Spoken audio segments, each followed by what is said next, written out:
It's a secret, but it's an open secret. It's plain to all, but only if you see and understand. Then don't you understand this parable? Then how will you understand any parable?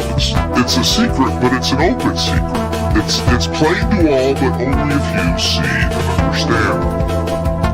Then Jesus said to them, don't you understand this parable? Then how will you understand any parable?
It's a secret, but it's an open secret. It's plain to all, but only if you see and understand. Then don't you understand this parable? Then how will you understand any parables? It's a secret, but it's an open secret. It's plain to all, but only if you see and understand. Then Jesus said to them, don't you understand this parable? Then how will you understand any parables?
And I think sometimes... I mean, you might as well.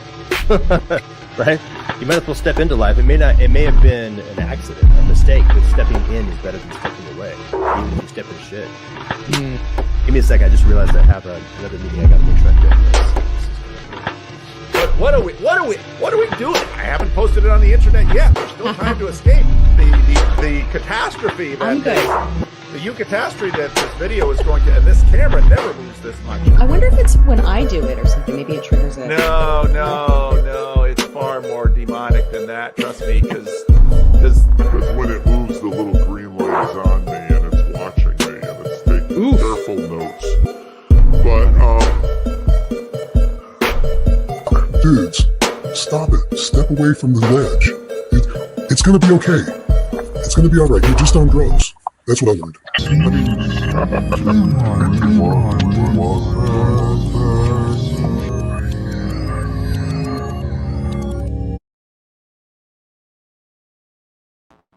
All right, we're out here. Oops, there I am.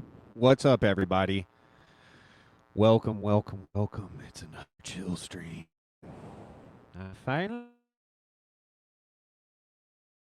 I pop of water, as it were.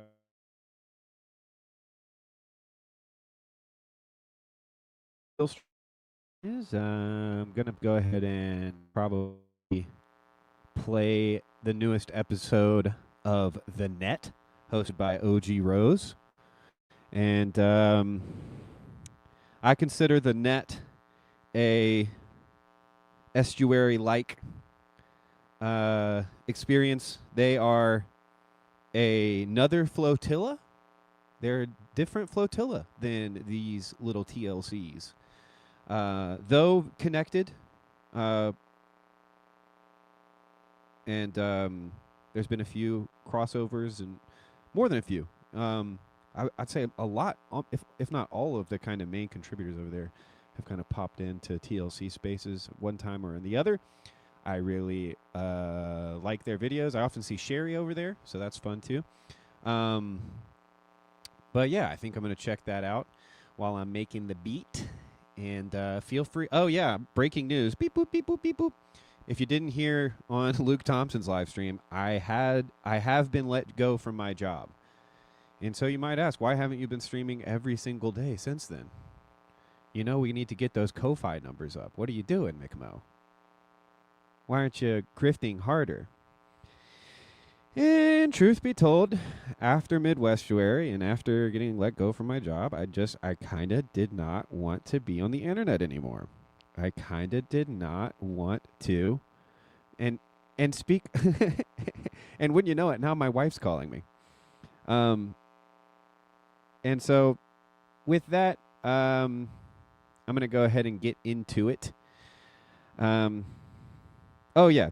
The moral of that story was I didn't really feel like I wasn't feeling that extroverted. I didn't really want to talk to people live on the internet. I didn't really want to be a part of long conversations. I wasn't feeling very extroverted. I was feeling the need for solitude. And I still feel that. So, but it'll be right back to the solitude after I hang out with you guys. So I'm not too worried about it.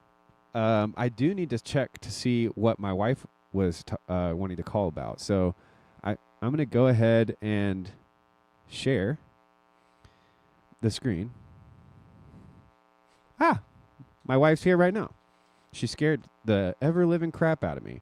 Well, this is what branding is for, so I will play some of that now.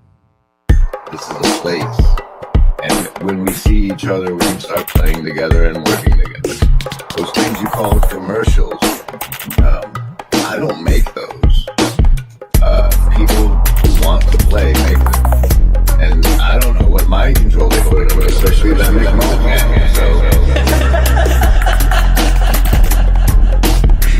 Gentlemen, this is the elimination course. My calling is to keep men out of the ministry. All right, we're back. She scared the crap out of me. Apparently there's some dogs on our street that needed wrangling, and she's the gal to do it, so she's going to go wrangle some strays. Apparently, that's basically what she did with me. All right.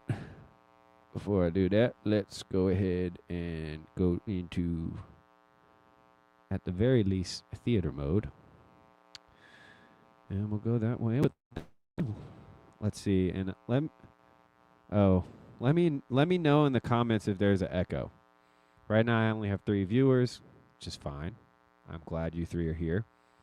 But yeah, perhaps, Skank, perhaps. Let me know if the video is echoing, Skank. Hopefully actually not new puppies. She said they had collars.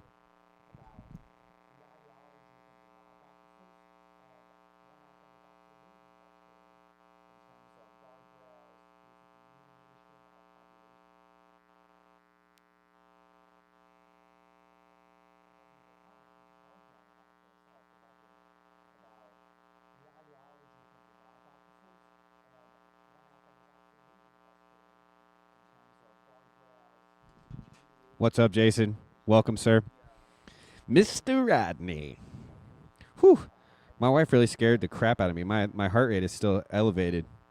And it was after I was pouring my heart out about not really wanting to hang out with people, you know? So like crazy. Whew. Oh, wait. It's because I haven't added it to the screen yet. Was the ideology of friction.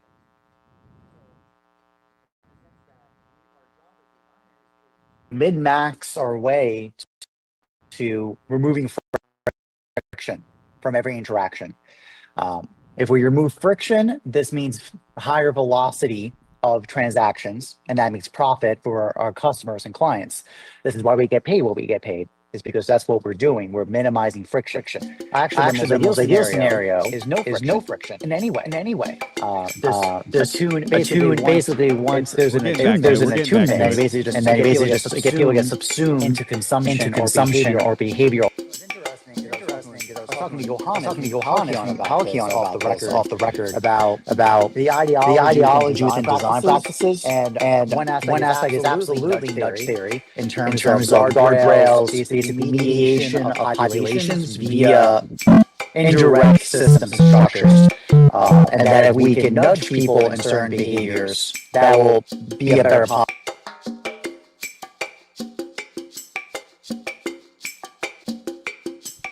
What up, Graham? What up, Chad? Welcome. You know exactly what happened, Grim. I don't have to explain it to you, but I did have to stop sharing the screen and do it again. Because I'm operating on a Mac, you know? Believe it or not.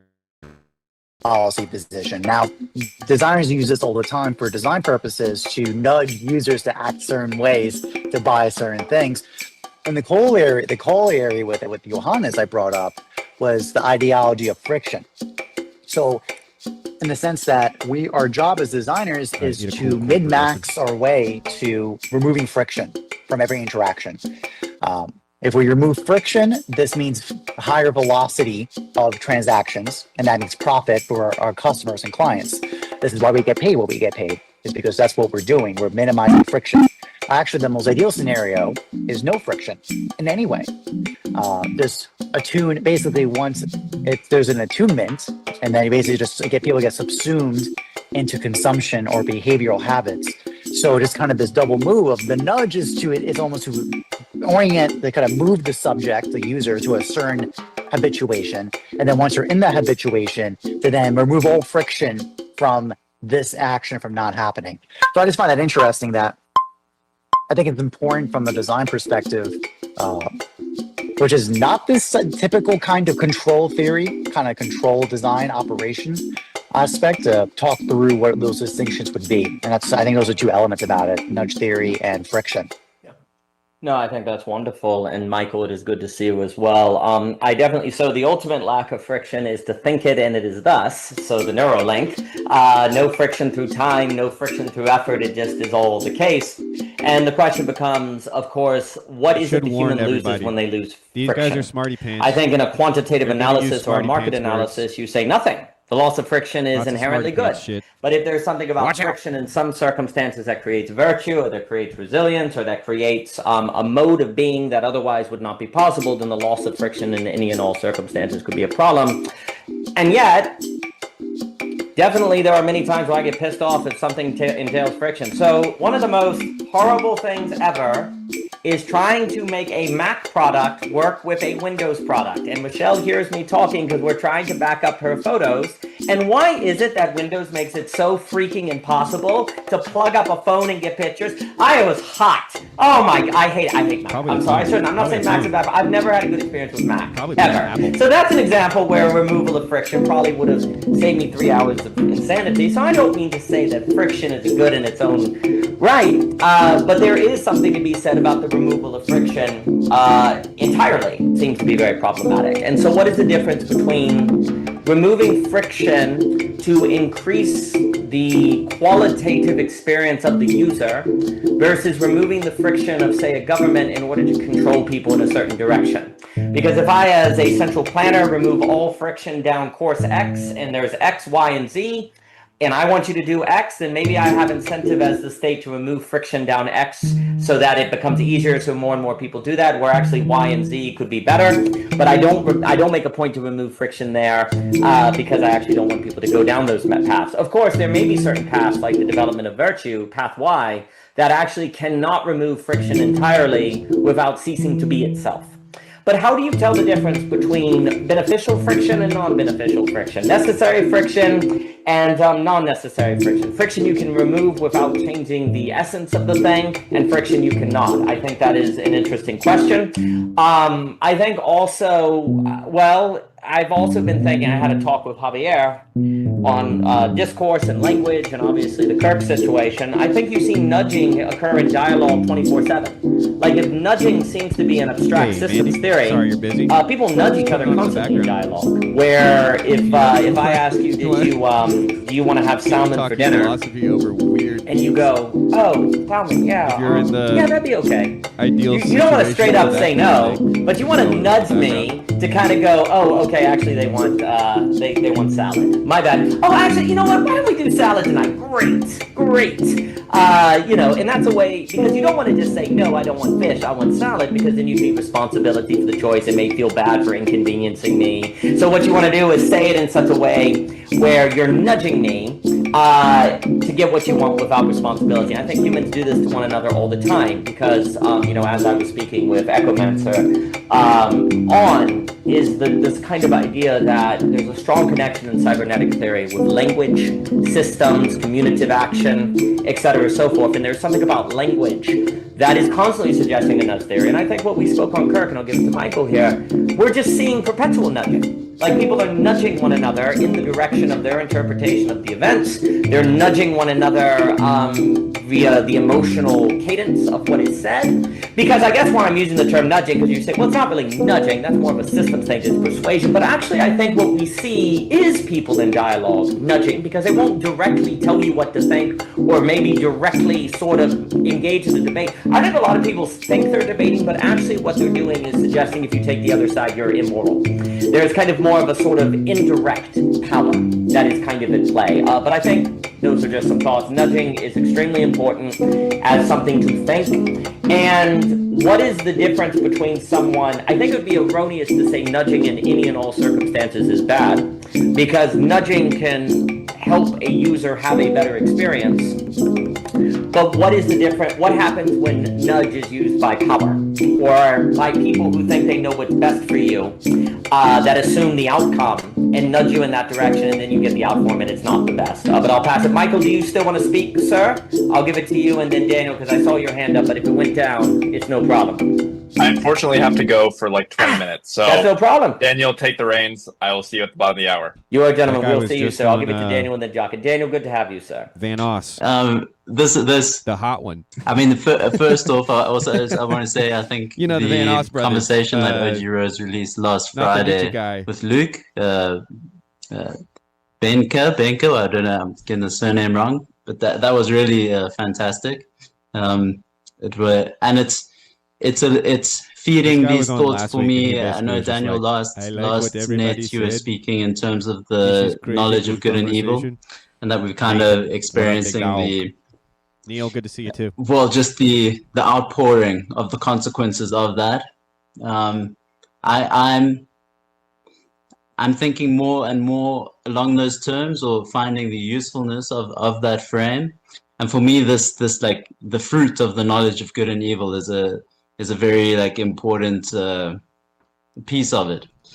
Because Yeah, then the Daniel's way that doing I this think thing of, like, about that we in need to terms give of back specifically the fruit of the knowledge of good and evil to the tree, the because we body, can't handle or like the the existential reactive body, and on involved this theme of nudging, with the good involved, like with the evil, sense evil, that I've had good in and the bad, bad, content that I've oh, seen boy, and dude, in the fruit comes conversations last. that We hate it. Gotta give the fruit. I've heard, is this IDK. there's this We'll like implicit nudging in conversational spaces, nudging for the other to take a certain position. Did I just nudge? Which I'm reading as this like I nudged you. eating the fruit of a certain determination of good and evil, so that it can be relied upon that you will react in a certain way in the future without it being a site of friction.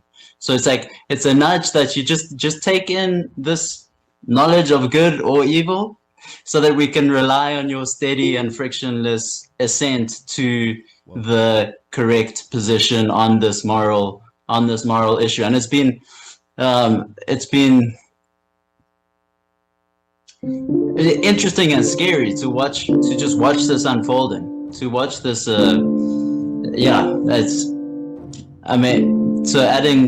adding that, the nudge, the nodule, and then just something I came across today in the context of speech and the cost of speech and the cost of one's speech. It's just an image that I'm going to leave as the last thing I say, is that the tongue is like the rudder. The tongue is like a rudder. It's a very like an ancient Greek kind of, or at least a more ancient metaphor or image. Like it's so small, the rudder is so small in the ship, but it has such a steering consequence. So in terms of like the nudging of the social body and the nudging of one another in conversation, like the effects of our tongue, it's immense. The words that we let slip, because of the nudge that we've come to unthinkingly take this determination of this is the correct posture on this issue, my initial notes. Otherwise, I've been reading the book of Job, which I've read before, but it's I'm approaching it in a new way.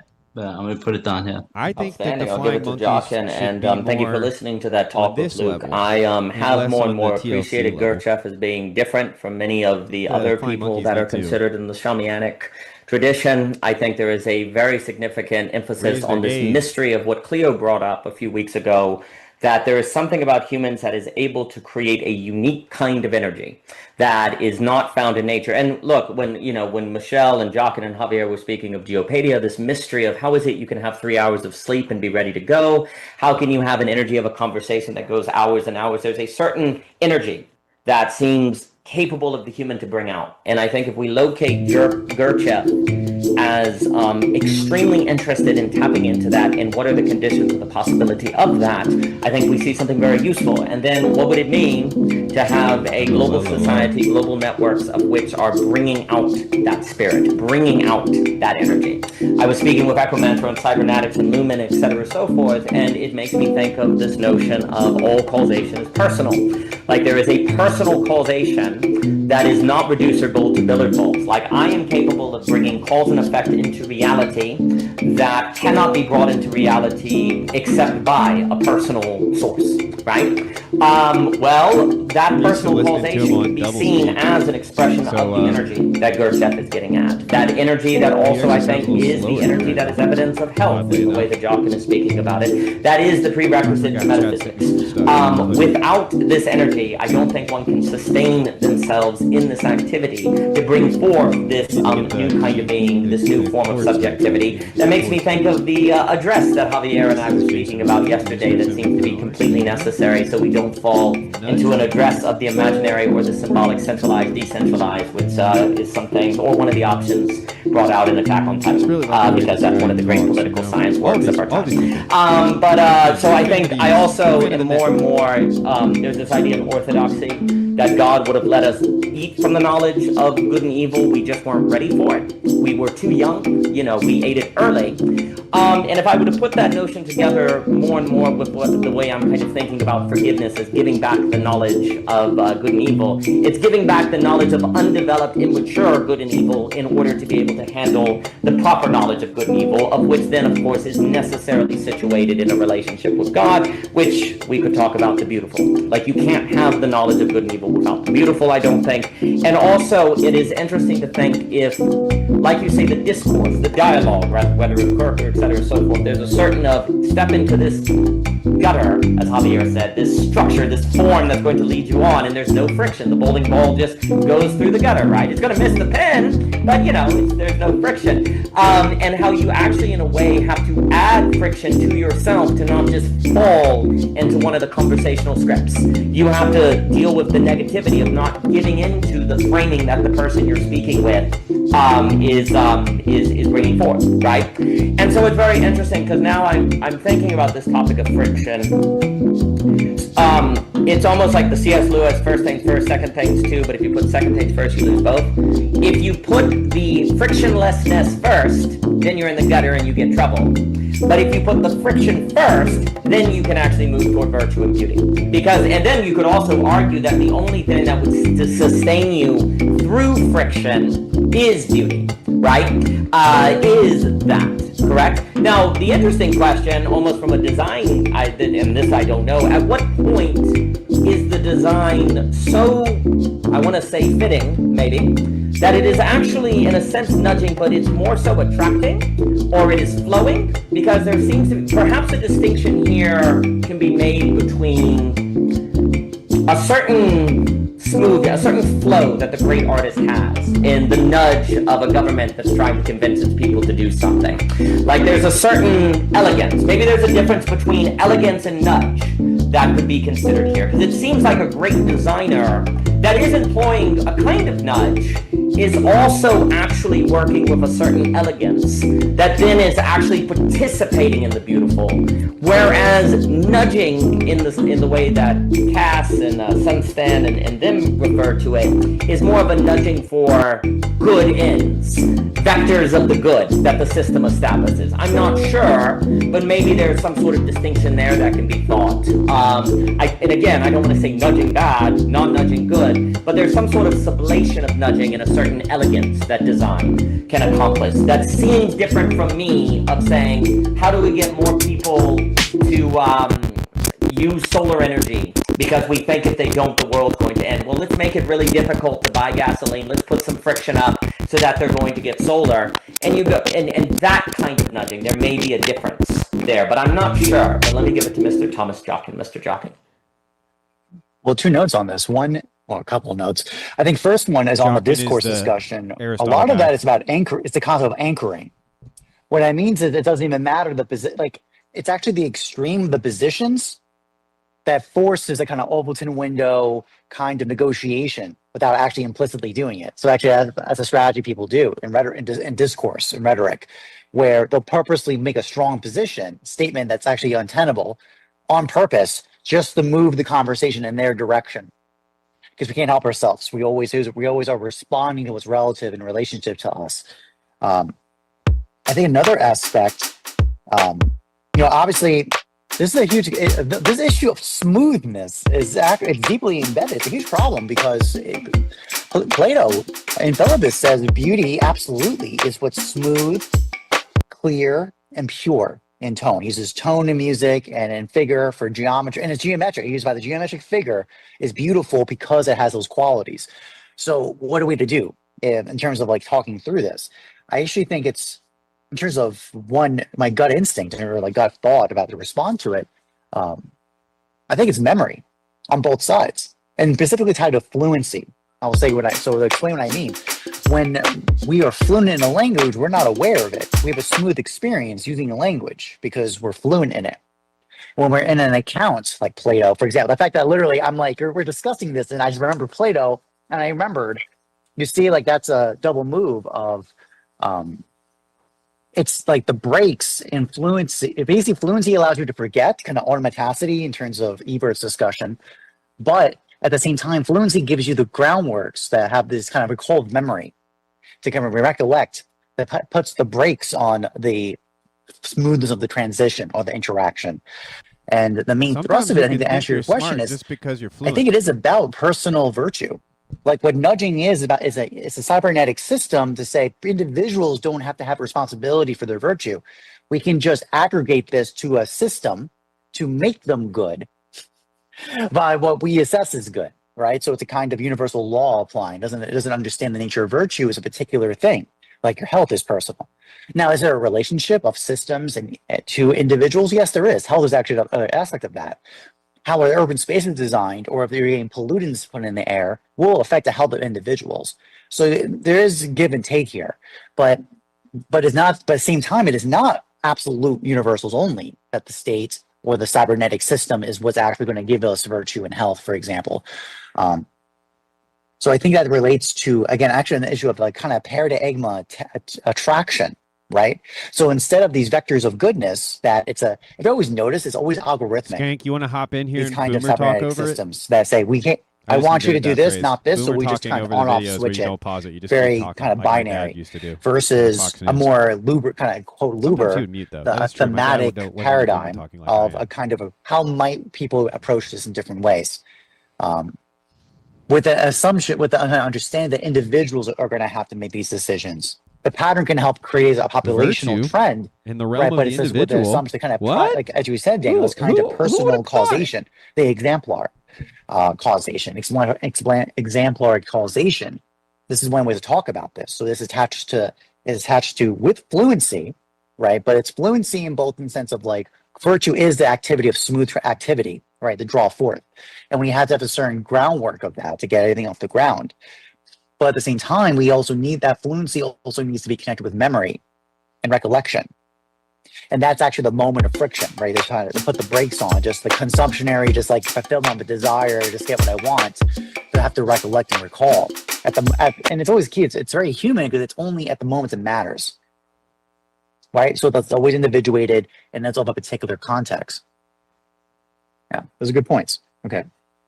No, I appreciate that very much. And Cleo, wonderful to have you, and I hope you're doing well. I mean, on this idea of smoothness, there seems to be a difference between a certain smoothness of the beautiful and a smoothness to the good. Profilicity. And that the smoothness to the good is where you start getting manipulation or where you get a discourse in politics. Because what happens if you're in a conversation with people who are getting carried away, saying this, that, and so forth? Why are you doxing Fleetus? Good grief. The smoothness would be to agree. And there's a way in which rationality as autonomous is bound to the smooth. Like it can't help but go in the smooth direction, right? Because that is going to reduce friction, right? So there's a kind of, I want to say, geometry and interactions where we tend to kind of move toward almost like a gutter. Like what is smooth is what you tend to go to, and then you're in the gutter and you go from there, right? And because you remove friction by doing that. And why in the world would you create friction in your relationships unless there was some, dare I say, higher value, like the beautiful or the true or what you think is right, that you would take that risk? If you don't believe in those things or don't think that they should have an impact, or then you may just end up kind of in a discourse. And you could say that discourse tends to locate smooth gutters, smooth channels, and people tribalize around a certain smoothness that they locate, a collective consciousness, and they kind of organically move in that direction, and then everyone just goop, goop.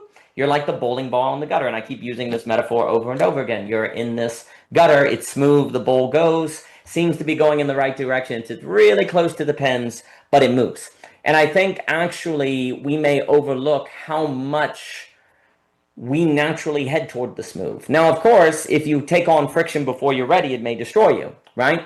And I do think there's a massive difference between a certain smoothness, a certain fluidity, a certain elegance of the beautiful that strikes and then leaves, meaning it's not in your control, it has grace, versus a smoothness that you can orchestrate, toward a good, that seems to be very different. Like the smooth, like everything that is most dangerous is like that which is most good, the best, right? Like, you know, the most dangerous things are like the, you know, idolatry is so bad because it's like the gods, right? Like it is like divinity. Thus, it can be so dangerous, right? And so the certain sort of smoothness of the dance of joy, the fluidity of relationships, that precisely, which has to come and go in terms of beauty and be earned through virtue and taking on friction, is dramatically different from, and yet like in the experience of the smoothness of avoiding friction, until one day the surprise occurs and the smoothness of the good versus the smoothness of the beautiful, I suppose, turns out to have been making you fragile, and then trouble occurs, and then it's too late. Things fall apart. I think also, though, this is tied to memory and discernment, because the ability, like there is this idea in religion of a certain spiritual discernment, and even the idea that discernment is one of the highest virtues, as Echo Master was pointing at, is this idea that if you can't discern the difference between these things, then you don't have agency, actually, because you are not able to tell the difference, and so you just kind of get pulled along. I think also interesting with this, and then I'll give it to Daniel, is that this is one of the reasons why it is, I think, important to complexify smoothness, is because the suggestion here is that smoothness in discourse as a gutter, say with the Kirk situation or et cetera, so forth, that people are seeking a certain trajectory that is embedded in the words themselves.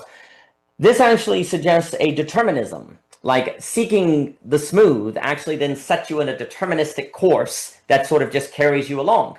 And yet some people may associate the feeling of smoothness with freedom and associate the feeling of friction with the loss of freedom, when actually it's the exact opposite. It is actually the feeling of the negativity or feeling the friction that is the possibility of the development of agency, that if you don't have, then you are actually determined. So knowing the meaning of the feelings is very, very important. And where would you even get that education or training, or where would you even get the ability to discern the difference in the meaning of feelings? I think what you're saying on virtue is also a very big deal. I think nudging does try to replace virtue. I think virtue is the only way to have sufficient differentiation in a cybernetic system that is going to make it adaptable to any of all possible circumstances, whereas a nudge theory is either going to be robust and thus totalitarian, or it will be fragile and prone to chaos. So without virtue, you're going to lack adaptability on the level of the individual. And a system, almost by definition, can, at a certain level of complexity, be adaptable. Because complex systems are those where if one piece doesn't operate in the same way, it breaks and can't be put back together. Where a complicated system can be put back together, like an engine or something. Like the human body, if you took the human body apart, you couldn't put it back together, therefore it is complex. Where an engine, you could take an engine apart and put it back together, therefore it is complicated. So there's that famous complicated distinction. Complex systems really are not sufficiently adaptable, precisely because there must be a possible ordering of the system of which then breaks it and it cannot be put back together again. So how do you have adaptability in a complex system? By definition, it has to be on the lowest unit level, the lowest unit of the level, which would be the individuals themselves who make up that system. So the adaptability must come from them bottom up in order for the complex system to be adaptable, and that is only doable via virtue, because virtue is the ability to be sufficiently open and sufficiently closed at the same time, not overly open or openly closed. So I think virtue is very important for cybernetic thinking. But let me give it to Daniel, and then anyone else who'd like to speak. Daniel. Oh, that's great. Maybe I just want to point to this part of the fruit of the knowledge of good and evil, because this is the part of it that has been really I keep returning to it, because like you eat the fruit and we make a body out of what we eat. It seems that the thing of relevance is the body that is produced is the problem, or that's the site of, and then you can extend that into a social body. So like a social body that partakes of the same fruit. Now the smoothness that is sought has this individual anatomical resonance of same diet that is distributed between a social body, and so the exchanges that happen seek the non-disruption of that diet or of the smoothness of that metabolic process. But what's so helpful with I think I know Thomas, you've been working on health, and Daniel, you were using the language of virtue now and pointing to the necessity of the individual. And I tend to come to like the language of the body and the anatomy in this. And if we link this thinking in terms of energies and Luke's work and Gurdjieff, there's something here like a science of worship, or the task of getting worship right. And there's something like a standard, like right worship is that which puts to death the body that is accumulated from eating the fruit of the knowledge of good and evil. Now, I want to say like a side point, which is that I've been thinking about just religious language in general. Like, yeah, you meet a lot of people on the streets who fall into almost a kind of madness and can be seen as crazy for their proximity to a religious language and register. Could call it so absurd. Like if people are speaking just very explicitly and plainly about demons, or even the knowledge of good and evil and etc, then there's something that it's stark. It's stark when that occurs, and it's maybe this indication that something like an ultimacy or some kind of ground is being revealed in a social body when language gets reduced. But yeah, it's the same thing, that the worst thing is the best thing perverted. So with these things of such power, the power of the reference of our words, just to notice, because I'm speaking very freely about the knowledge of good and evil, and specifically the fruit of eating that. And then just to contribute to the development of the theme of like, I think I get the language from Cadell in terms of higher order tensions, like being orientated towards developing higher order tensions. So you nudge away from smoothness so that a higher order tension is sustained, and then you can think about that again in terms of like a social body. And then my thought again and again comes to the development of the anatomy via this process, and however we like chicken and egg in terms of causation, but an individual emphasis is all that one can have in the end of the day. And this is where something like a science of worship or a science of the body, in reference to like specifically how the knowledge of good and evil is held in the bottle. I don't know how we then like speak about that, but we do have resources, like maybe Gurdjieff is one of those, a stranger one, but because it's this background, it's the background question always of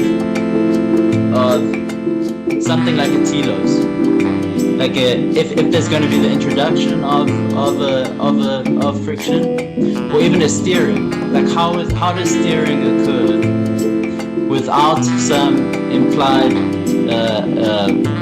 telos?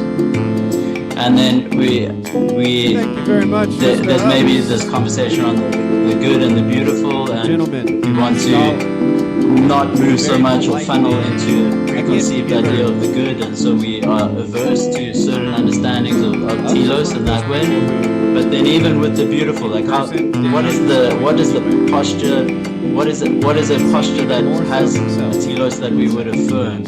Or but that's then kind of pushing into the persisting question for me in this question. Well, what is the telos? But let me pass it back there. No, fantastic. And Michael, good seeing. If you'd like to speak now, Michael, please press the button for the audience. Congratulations. And I really like this notion that eating the food is digested and it becomes not part of your body. I definitely think that more and more I would like to emphasize that we may say that all day, everyone may say all day long that certainty is impossible, but when you bring up something they disagree with it, boy howdy do they communicate it in their body by changing their tone or getting upset. Like many of us actually in our bodies still carry certain positions that intellectually or verbally we may say we know better than. So the thought is not thought until it is digested. And it is interesting as well to think when many times when people say I have to process this, I have to think about that. It's very interesting because that maybe we should say instead I have to digest that. Maybe philosophy is a process of digesting your ideas. That's okay. You haven't finished digesting. That's okay. You haven't really gone in deep. They haven't become part of your That's body. okay, Skank. Thanks for the mix. Thanks for the mix update. Test them through your body. Can you hear me better now? Actually are correct, if you will, right? Or actually Turn myself up, turn everything else down. So usually does the trick, we can think right? of philosophy as some sort of digestion of one's ideas, because you're going to have ideas. The question is simply, do you digest them or not, right? And maybe all of the rage we are seeing in the world is people of whom find themselves confronted with their undigested ideas, and in having not digested them, in the frustration of not having brought it into a metabolic process that turns it into a useful energy, the energy just explodes. I definitely always find it interesting that we don't use the metaphor of eating or digestion very much in the culture, and that may actually be a language that better, say, overcomes the mind. Maybe it was. Split, which, Who's to say? Most people, if you ask them, do they think, at least nowadays, that there's some sort of hard... This is kind of funny. My wife was like, just texted me and said, are you trying to get that guy to be quiet, to stop talking? Or is it a recording? Actually, in their language or their metaphors, it's pretty funny. That can still be communicated. It's kind of funny to me. Something with language or digestion, might better get at things. So I appreciate that very much. And I will pass it to anyone who would like to speak. And I think also what you were saying on these higher order tensions and the telos, I think there is a massive difference between, so if we're thinking in terms of a cybernetic system or a system, which is the sort of idea of harmony, this ability to adapt. If I were to ask you, if we want to focus on being prepared versus planning, or the ability to handle surprise, is that based on a telos? On that difference, right? In case wonderful to come to. In a sense it is, but it is also interesting because the ability to handle surprise is a certain training oneself for that of which you cannot name, that you know is probabilistically going to occur. So maybe, I know Javier has talked about Badu and the empty set. It is interesting to think of the empty set, the set, or a telos of lack. Like where you say that actually what it is we need to coordinate our actions. What's most fitting for our action is that of which will make us most prepared for lack, or to remember lack, or to observe lack, or to handle lack, right? This kind of telos, or it seems quite different from a telos of which is going to say, put someone in a position to judge the telos, or I guess you could also say, what's the difference between a quantifiable telos and a qualitative telos, right? There seems to be difference there. And also there are arguments to be made of the impossibility of acting without something like a telos. There is also questions of a top-down telos that is oppressive, and a telos that emerges from the particulars in virtue and health of which creates adaptability for the system in a manner to increase beauty. There are many differences here, but I'll give it back to you, Daniel, then Jochen, and then Christian. Daniel. Yeah, just very briefly, and to add on to that idea of telos, it was on my mind because I've been thinking about essentially like developmental difference. So the way that I speak to a 13-year-old or a 7-year-old, and then like there's a steering that's occurring that implies, or like I'm implicated in the steering and the molding. So there's a good that's operative in me doing that. Like there's a telos functioning, and I'm kind of noticing this. I guess, tendency in myself, and I'm questioning it in myself, like this aversion to certain manners of speech because I know that it complexifies at a later stage. But then, actually, the 7-year-old and the 13-year-old needs to be told that they have a purpose. But that's a certain something spoken over them. But they actually need that. This is the sense. They need to be told this or fed this kind of speech. And if I refrain from doing that for later philosophical consideration, then it's actually it's a hindrance, or I might be harming. But that's just the kind of the context that telos thinking was coming in, because then development continues to structure relationship. But I'll put it down there. I think that is a wonderful question. It makes me think of Matthew Stanley's work in the Lacan anthology on differences between esteric and exoteric speech, on full speech, partial speech, all of these different things. I mean, there's something to be said that, you know, as I was speaking with Echo Management, there's this idea of the telos, like as if there has to be something that unifies, like a movement up, right? Like in Orthodox theology, there's this idea that the emanation of God creates by creating distinction. So God makes distinction, and that the act of creation is the act of distinction, right? Well, how do you have distinction that doesn't become unintelligible chaos because there's no relationality that's possible, right? Well, then you have a movement upward, say the worship of God, or what I'll call the meta judgment of seeing things as similar as Leibniz say, or Marx might say the commodity form, or beautiful. So then there's a unity you're making, right?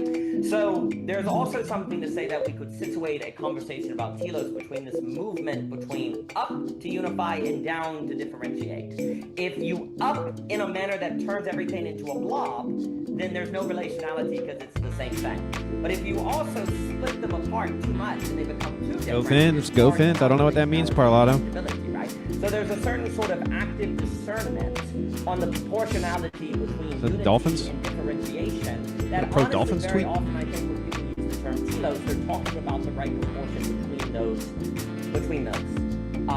The adequate similarity by which intelligibility is possible, and that a thing is held together in its movement through time, and that holds it together in memory as itself. So that it holds together, moves, but is not isolated. And there is something about fittingness that also is part of that conversation, because there's also something about the telos Be a Jags that fan. unlocks potential that What up, Henry? And let me explain what I mean by that. What if up, I were to Henry? say, you know, and then I'll give it to Jock. Yeah, I get Like, if I big were to jock say vibes from Henry. that a boat can be used as a porch. You go, oh, okay, so I put the board in front of my house and I sit on it in the afternoons. You go, that's interesting, but really what makes a boat is the fact that it's made for water and that it floats, right? And if I use it as a porch, it is not adequately differentiated as itself from what a porch actually is. So I'm dishonoring what makes it itself in its difference, right? But I'm doing it in order to be creative. Look, I'm creative. I'm using a boat as a porch, or I'm using a boat as a house or something. And maybe in some circumstances that's adequate. And this is where you have to be careful about some sort of universal. Is Fins Up a military boats, reference? right? Is Fins Up is a But military there's also a reference, kind of idea Parlato? that in the very craft It's about being in the military? Potential, ergo floating and sailing, of which is only unlocked in a certain context of being put on the water. And that if you don't use it that way, there's a certain failure to fittingly honor its difference and what makes it itself, right? But of course you could turn around and say, but then it's just like all the other boats, and it was actually more unique when it was used as a porch, right? So maybe you should do that, and then it will be different. And then it's like, well, no, but that's a kind of difference that is inviting chaos, or actually is then in the future perhaps risking boats being arbitrary. So to the degree we use it in a unique way, we better not overdo it to the point where... Oh, that's my bad. I'm missing the joke. So here's the point. Daggum. I'm missing the joke. Right? Oh, boy. Here we go. That is going on. That is constantly Fins up. looking for a certain negotiation. Fins up in 7. Between adequate sameness and adequate writing differentiation, ergo the proportional I don't even know what that would be. of the meta judgment that Leibniz. And I think the telos Finding your is porpoise. You're riding your in porpoise. conversation with that. You gotta ride the porpoise, baby. The teleological is in conversation with the determination Fins of up. difference and sufficient sameness. in order to honor it in its difference, but not make it so different that it's not intelligibility. And that's a live, flexible judgment. Those are opening thoughts. I will give it to Mr. Jockin and then Kristen. Mr. Jockin. Chloe put in the chat something that caught my attention. So she's talking about Deleuze, specifically the smooth and striated space. So I got very curious about Deleuze, that. more So like I did Deluser. scholar Deluser. talking, and already off the We're bat, dumb. is We're I dumb, got a folks. secondary literature review This is of the it, dumb just corner really of the quickly. internet. Really interesting point where the DLC. commentator is speaking that the smooth and striated space is not a literal point. It's That's an not even, that ethical doesn't even choice work, of but how it's to funny. organize The our DLC. experience. And he goes on to say, this commentator, that the smooth and striated space is it's about the being in space and the being for space. Very interesting. I think that's I need to read more. I just want to share that notes just for say, Chloe, keep coming. That's some great points. I'm sorry you're not feeling well. I'm saying that because that being for space or being in space, that has very telos emphasis in it. And I think the big part is that, Dan, your like the accidental qualities of things. And the only reason, but the thing is, this only is intelligible by having a distinction what form is. There's many different kinds of form. The whole point of a boat being a port is because there's a schema. It's schema similarity. It happens to be a certain shape via schema that allows it to be used as a porch, for example. That is not its morphic, nor is that its eidos, and nor is it its paradigma. These are all different kinds of form. And actually, and that relates again, like why this idea of space or place is so important, because health has exactly the same quality. Health is this kind of, as I wrote an essay in Substack about this, it's this, health is one way, it's always in a place for Aristotle and Plato. It's always in a place.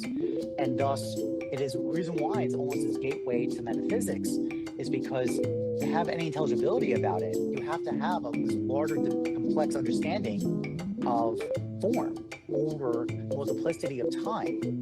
Meaning the embryo is not the same as the toddler, is not the same as the adult, as a human, but yet they're all human. They're all man. So what is up with this? Because if you look at these objects, they look nothing like each other in any way by their schema. By their schema, they have no relationship. They're radically opposite. Let alone their activity functions. For example, rationality, intelligence, things like that. Again, they're developed in time. Neoncontos, as I talk about in the health class. This is showing the stretching of what form is being drawn out to us. And I think the Deleuzian point of the smooth and striated space as its ethical choice of how to organize our experience. I'm not a loser, I'm a Deleuzian. In space or for space has this direct relationship with health, memory, and cultivation and training and habituation. Because habituation generally, as diathesis, disposition, means our orientation. It means through orientation. So it's how we're oriented in space, carried through in memory and time. There's no to share. So again, I thank Chloe for the remembrance of Deleuze. I do appreciate that. I wanted to read more about this smooth and striated space thing. It's really interesting. That's why I have it. That is very interesting, and I'm not familiar with that, and so thank you very much, Cleo, and again, hope you feel better. Goodness. Very interesting, just off the cuff on what you're saying, and I appreciate this way. 1,000 plateaus covered in rhizomes. And then for me, what's it all mean? Who gives a rip? That's not Deleuzian. I probably will end up needing to read Deleuze at some point. And Guattari. An apprehension of. That is just but very interesting. The haters have already gotten to me. You know, the haters got to me first. What can I say? Like you're saying, the boat could be a port because of the schema, right? You don't even have, it's not like you calculate that. It's not like you quantify that. You go, oh, there you go, right? And so you're passing this very quickly.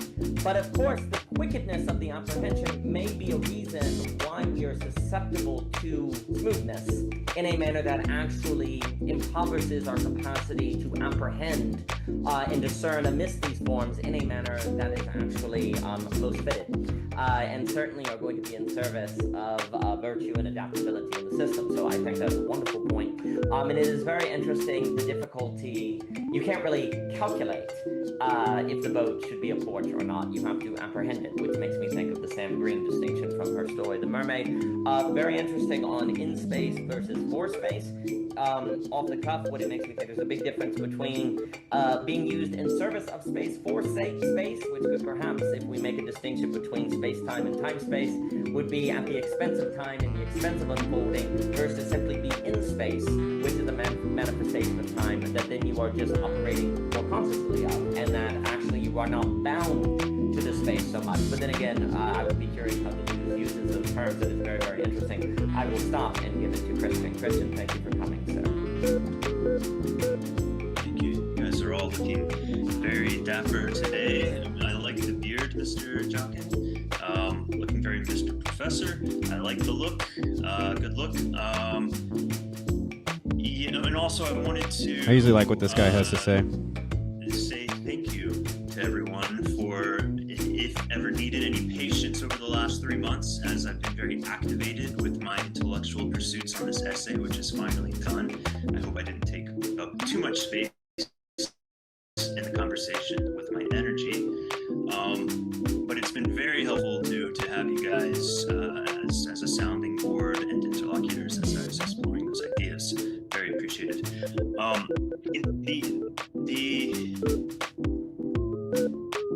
You're bringing up something that's interesting to me, Daniel. I can't say I completely understand what you're getting at, but the idea of telos in what seems like our kind of how we apprehend the world, like how we say what is what. This is, if I'm understanding you correctly, it is very interesting because it's and it's almost, or is in some part, an ethical consideration. Because we ask ourselves, how should I regard the boat? Is it good to regard it as a porch right now or not? And then that all eventually has to reduce down to some type of consideration about the nature of what we shall do or should do. But there's not, in my opinion, there's not a final answer to the question. It's just kind of, you know, your telos, your orientation kind of guides you the best it can. It may shapeshift later as you run into life in new ways, as you become surprised.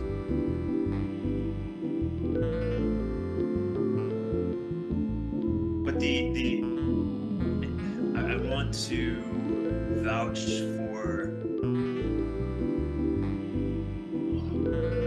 holding telos as maybe in some sense back to what Daniel was talking about, almost like a posture more than as a conception. Something very embodied. I use the phrase like energetic posture a lot. It's kind of like, how am I holding myself? What is the relationship between the different parts of who I am, my intellect, my emotions, my physicality? Do I, and then there's not a single necessarily like correct posture, like a military posture, or, I don't even. Graham mentioned posture earlier in the hive mind. Like a tricky thing where Carlotto brought in the military energy, even though he wasn't referencing it. I felt that military high and tight vibe coming in. The synchronicities, folks. Like, this is the correct posture. I don't personally even buy into that.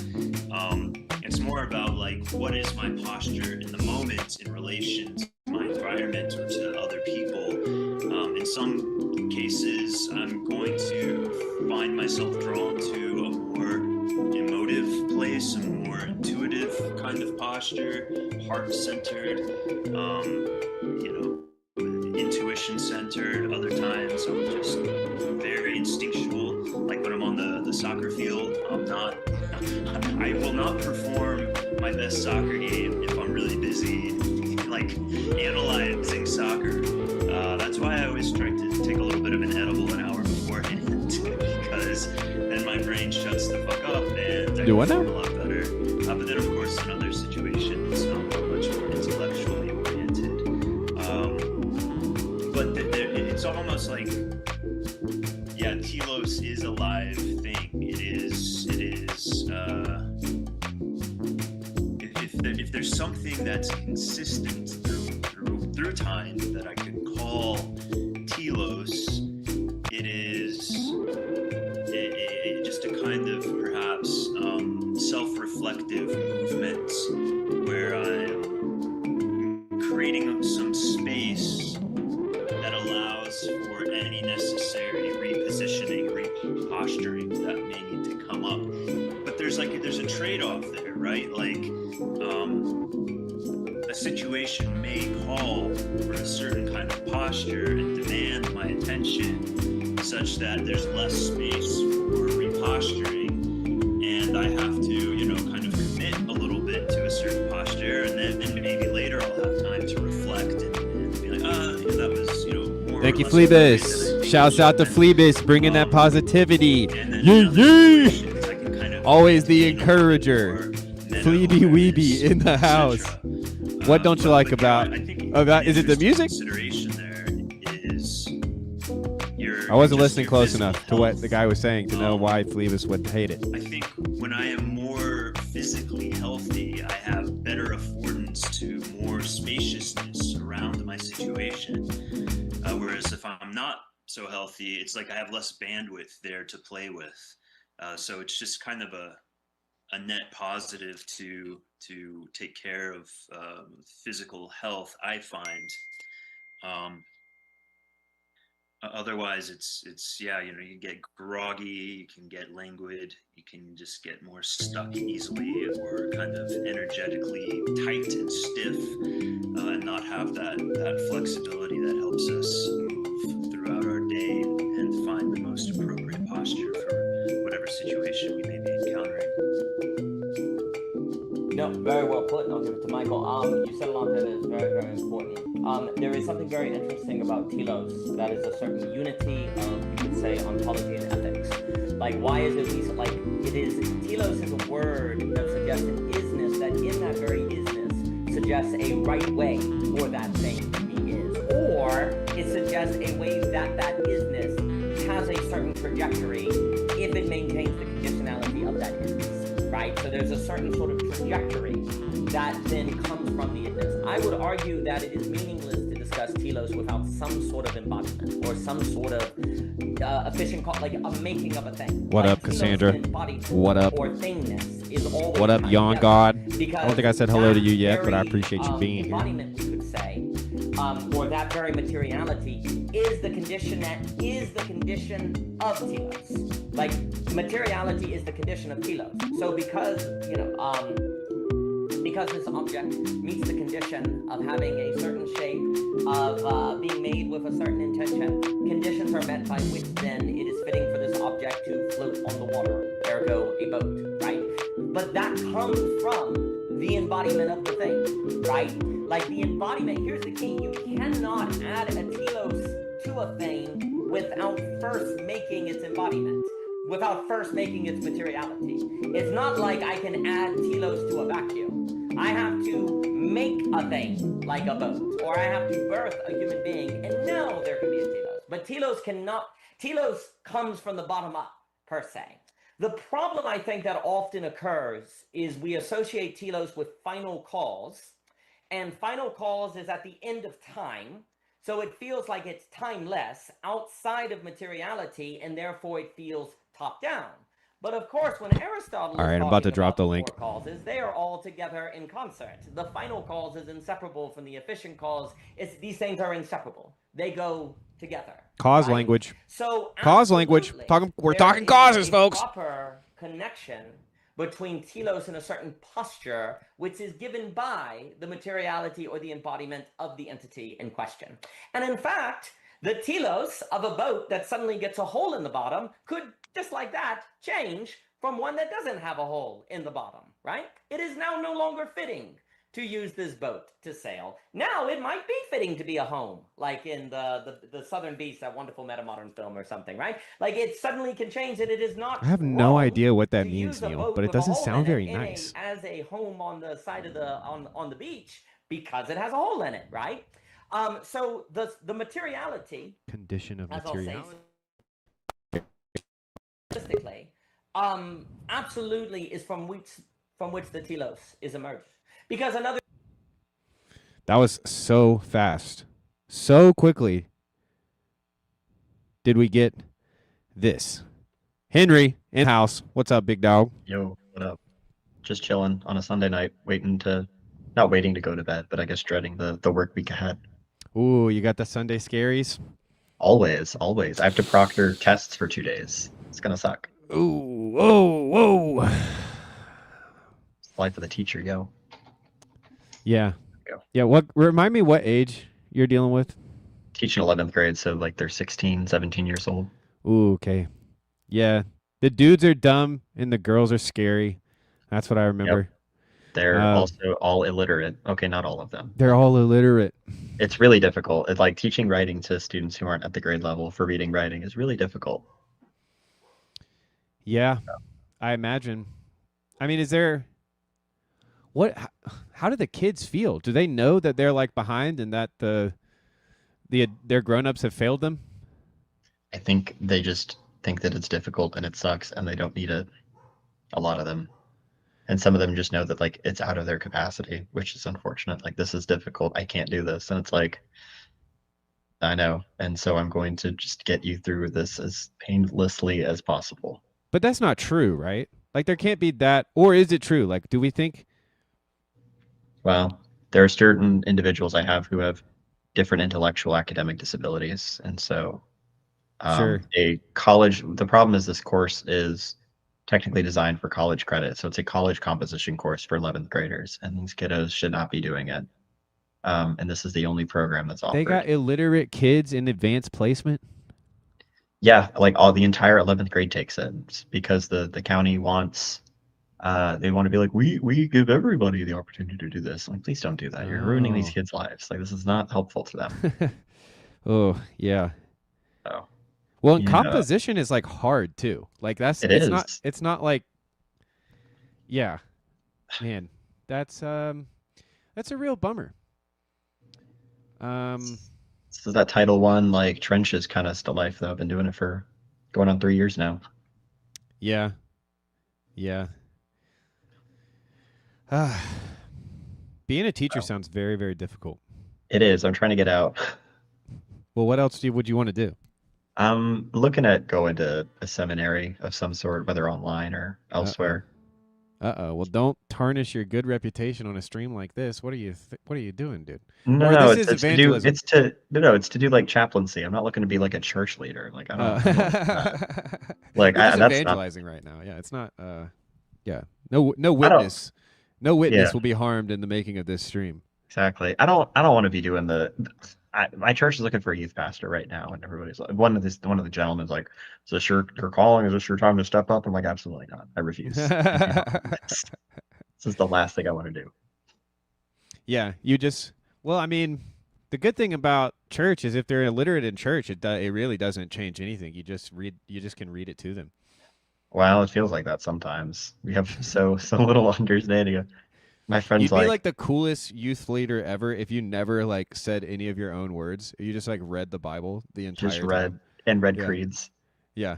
No creeds. No. I'm going full fundamentalist on this. Like, yeah, you just open up you just do the open scripture wherever it falls to whatever question, whatever sermon, and you just read for the full duration. Honestly, actually, one of my friends is killing it right now at the Sunday school. He's like, Life of Abraham. That's what we're doing, and it's probably more than what's been covered in that with regards to like history of the Old Testament has never been done. So I'll let him do that.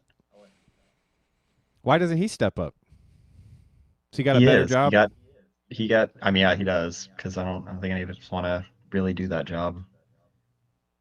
Cause it's full time. I don't think it pays well. I was about to say, like teaching Sunday, maybe I'll move down to Florida. Teaching Sunday school is a volunteer thing. And so the work that I do with the young adults is all volunteerism. Oh yeah, that's right. You kind of lead. What is it you do? You like work with the young adults group, or you like lead Yeah. Sunday school? We don't have a Sunday school anymore since somebody kept showing up. So now it's just Monday nights. Where Monday now I night just fel- do estuaries. Ah, see, this is why, man, I love a good Bible study. I miss, they can get boring for sure, but if you got a good group of people who like actually enjoy thinking and talking about it, that can be really fun. A Bible study. I mean, David Busatil kills it on the. Yeah. I was going to call it the Federecci Federation, because there's whenever somebody streams on his channel, it goes off in like 4 or 5 different channels. The Flotilla Federation of Federecci. There's Nice. got to be a better way to say that. But yeah, so Jan God had a question. Oh, let's Not see. to read Let's your see. chat. No, you're good. Read the chat, dude. We're just chilling. Henry. my high. Oh, sorry. No, after you. I didn't know how this works. I don't mean to. Here, I'll read it. You know what? I'm not being a good host. You know what? Let me read it. I'm putting you on the spot, making you read the comments. This isn't. I need to be more hospitable. Forgive me. Henry, my highest standardized test scores were of reading comprehension. Hey, me too. My lowest standardized test score were composition. Not true of me. Explain my predicament, Henry. I need to figure out why. It seems obvious to me, Jan. You're incredibly intelligent. You're just not that good at thinking in in prose, and getting the prose into your hand, or into your hands in long form. Like you seem to be more like a spreadsheet or a slideshow guy, in my opinion. You're not a craft paragraphs long argument. You don't need that. You don't need that much. You get right to the point. You don't need the composition. Is just a bunch of flowery BS, Yonkod. Don't worry yourself about it. This is a psyop to get the creatives some points on the SATs. That's probably not true, but Mostly, it's a skill. It's more of like a cognitive, strengths thing, right? Comprehension's not the same as composition. And so my Wi-Fi just went out. And so where retention of information is the different than the articulation and transformation of information into writing is just really hard. It's its own skill.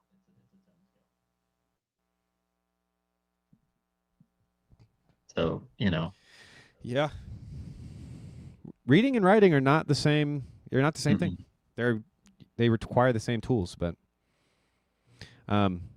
yeah, I missed half your whole explanation because my Wi-Fi apparently dropped and then came back on. And meanwhile, my wife is texting me. But anyway, so how many days back at school has it already been? Already through the first, mostly through the first quarter. So I've probably been back for 6 weeks, I think. So let me see. Giving them assignments of right. And my Wi-Fi went out.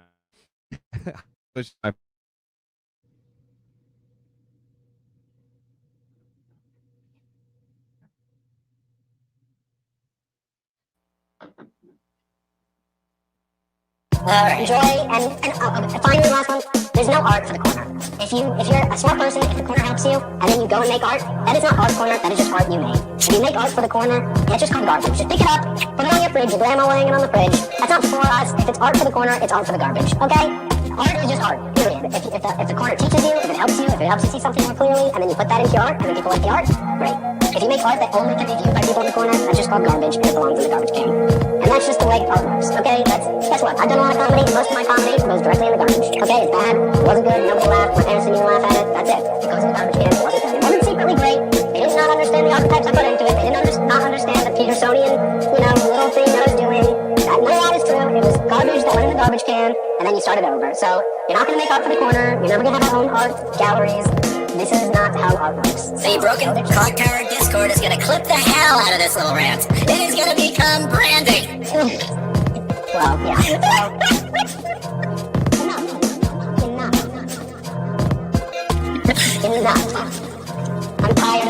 choices. Hey, man. Yeah. You take the pill, you put it in the peanut butter, you give it to your dog. Enough, folks. We're done. We're done pretending we don't know how to give the pill to the dog. Okay, you know what a union archetype is. Take enough. It's not that complicated. They're nice people. They want to be your friend. Don't scare them off. So, that's definitely one thing I wanted to get of yeah. Well, yeah.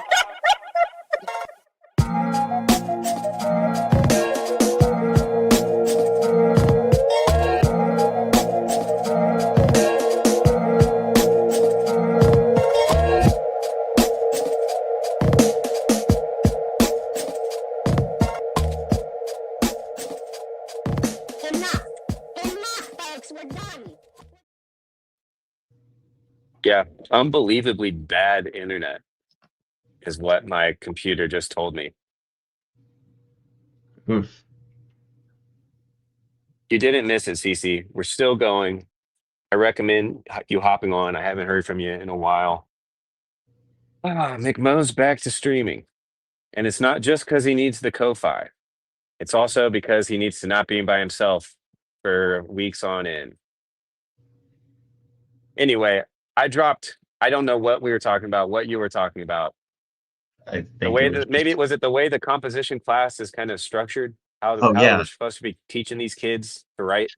right. It's kind of the structure's kind of a mess, the actual textbook that we're pulling out of. So I started with like basic structure of like argumentative writing again.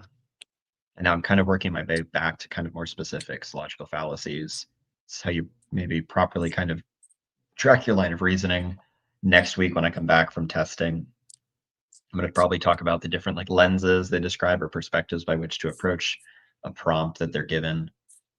Right? Is it a cultural perspective? Is it a political perspective? Is it a economic? There's different lenses. I don't remember how to describe them. The different ways by which maybe to think about the prompt. Because unfortunately, this class is also a critical thinking class. And if you can't read, or if you can't read well and retain and kind of process that information, your critical thinking skills are lower. So it's really difficult also for these guys to come up with even somewhat nuanced arguments sometimes. It's really quite simple, which is unfortunate, just given the nature of the course. Yeah, Jan God showing clear critical thinking capabilities with the tangents aren't for squares joke.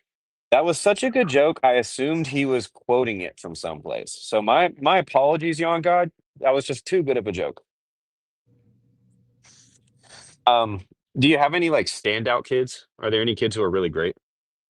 I mean, there's some who are more competent writers and probably should be in another course. But I don't know, even so, some of their work is still kind of somewhat simple. And I think at this point, it's just if I can get them to write and get through this course, because I think a lot of them are not looking for post-secondary education as their line of work. I think a lot of them just want careers and to go right into the job field because that's the demographic and the space I'm in. I think that'd be okay.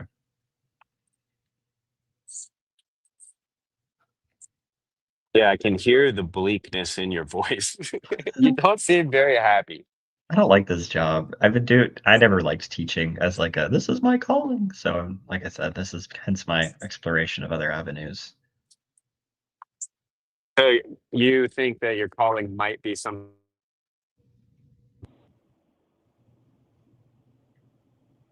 I don't know.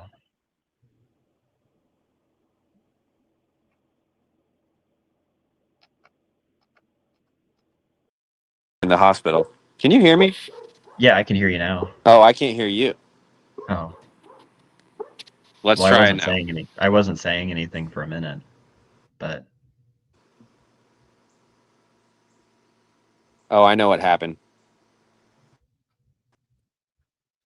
I know what happened. Let's see if I can hear. Can you hear me now? Can you say something? yeah, I can hear you. Oh my goodness. Okay, cool. So we got a new car, and I already and it's got Bluetooth, and so it just connected to. So my wife just got home, or actually she's been home for a little while since she scared me, but she got in the car to go get some groceries, and she like when she turned the car on, it's my phone switched over to the Bluetooth in the car. And so now Oh, you can see once again, we've got all the demons in the world trying to end this conversation, Henry. the real principalities is Bluetooth. There's demons inside That is the a wireless rune. earbuds. Yeah, it's a rune. Yeah, every so often I'll get a TikTok, or I don't have the app TikTok, but you know how they make it onto other Hmm. services, and it'll just be like, "Do not let your kids be around Bluetooth. Bluetooth is the worst thing." And then they'll be like, "It's a Nordic rune. It's a demonic rune. Bluetooth is a demon. How does it? Don't know, and they won't tell you. It's a demon." I don't know, man. I get to listen to my like vibey, like sad worship praise music with my Bluetooth earbuds. I don't see how that's demonic. Yeah, I mean, same here. So Same I here. don't know. Checkmate, fundamentalists. I don't even know if that like. I think the fundamentalists are getting too much. They get a bad rap, Hmm. you know. Got, they've got a I was horrible watching Dune reputation. Part Two. Dune Part Two. There's like that whole thing where he's like, Paul Atreides is worried about the fundamentalists in the South, and you're like, I don't know, maybe the fundamentalists are onto something, except they're not in this situation. You just, it's so very rare that someone's like, "Yep, I'm a fundamentalist," and like, I don't know. People, whenever people use the term fundamentalist, it's always just always negative, basically. But yeah, that was one of the questions that I asked. I got up on stage at the Midwestuary was something like "Steelman the fundamentalist." But wouldn't you know it, I was outside of the auditorium when that happened, and so I don't even know really what they said. I don't remember. I don't even remember which session it was. Which we missed you, dude. I wish you would have come. That would have been a lot I of fun to so meet you in person. I would have loved to, and I was so close to, but school had started, I think, just the week before. And I was like, do I take 2 days off immediately and throw away any and all of my classroom management and like structure? And I was like, the sacrifice had to be made. I don't know. I don't think it would have Sounds. helped. I was about to say, I don't know. It sounds like, yeah, it sounds like you were gonna hate your job. Maybe that would have offered you enough of a challenge to like keep you interested for the. You didn't even make it like a month, basically, or made it a full month or whatever. But still, I so mean, sad. yeah, I don't know. This The is my Sunday scaries are hard to cure too. I remember back when I was employed, the Sunday scaries were really bad. They really got to me. But I mean, I do actually have to do some work stuff tomorrow. But I have to do some stuff I don't want to do tomorrow, uh, which is fine. But yeah, I mean, I really kind of started these streams to just try to combat a little bit of the Sunday scaries and just relax and vibe. So maybe we'll get the topic off of work, and I'll ask you a completely different question, which is that's what was fine. if you went to church this morning, what was the sermon about, or what do you remember? What was notable? Tell me about church Um, this morning. I didn't pay attention because I was reading a PDF copy of some like friar's notes on theology of the body, but I think we were in First Timothy 6, and our pastor was talking about like I don't know, you gotta fight the fight, but I feel like I've heard that like a couple too many times on a Sunday morning from him. So I was reading about the sacrament of marriage and some of that within the theology of the body. So that's what I was doing. So you were staring at your phone during the sermon, reading a No, PDF. I was staring at an iPad on a PDF. This might be worse. Tisk tisk, Henry. Tisk But it's tisk. okay because I did my survey. I stood behind the welcome desk and gave the parents the kids packets for children's church so that they could too also not pay attention to the sermon and color. You were just basically doing the smart, nerdy adult version of coloring during the sermon. Exactly. Yeah, I had the highlighter little thingy because they all the PDFs get uploaded to like the iBooks and they have the little like doodle you can underline and highlight. So yeah. I was not an iPad kid for the record. I just want to make that one clear based on the comments. I did not. My brother's an iPad kid. I was not an iPad kid. Henry, you're an iPad kid right now. You're Sure, an iPad adult, bro. I might be embodying it now, but I did not grow up on that. He said, as if to brag. It's like, be like, I didn't smoke many cigarettes as a child, believe it or not. But I do now. Yeah, exactly. It's okay now. I'm giving you a proper uncle scolding of you need to do your best to listen to the sermon and receive the word of God as conviction to your struggling soul. That is the nourishment. If I had a church to just be bored by the sermons pastor by, that would be great for me. I would love to Fair be enough. bored in a sermon, you know? Fair enough. All right. Next time I'm there, I'll think of you and be like, McMo can't be here, so I'll be here for McMo. Yeah, Phoebus is throwing it back at me. Care so much about what Henry's doing in church. Why don't I do something like going into the church? And Neil's got it. I talk to talk. But both of you guys are confusing me doing the wrong thing with Henry doing the wrong thing. And just because I'm doing a different wrong thing doesn't mean that I can't, with clear eyes, see that Henry is doing a wrong thing. And before you give me this whole hog in my own eye, splinter in the other man's eye, I would posit that, like, it might be better not to go to church than to go and read theology of the Bible, theology of the body, a Catholic document, during a Protestant sermon. And I'm not trying to take this out on you, Henry, but if Phoebus and Neil are going to try to come in and say, bring some sort of balancing the scales here as if I were like bullying you into, no, I'm not judging you, man. I'm just saying, obviously, this is not what you're supposed to do during a church service. This is obviously something's wrong.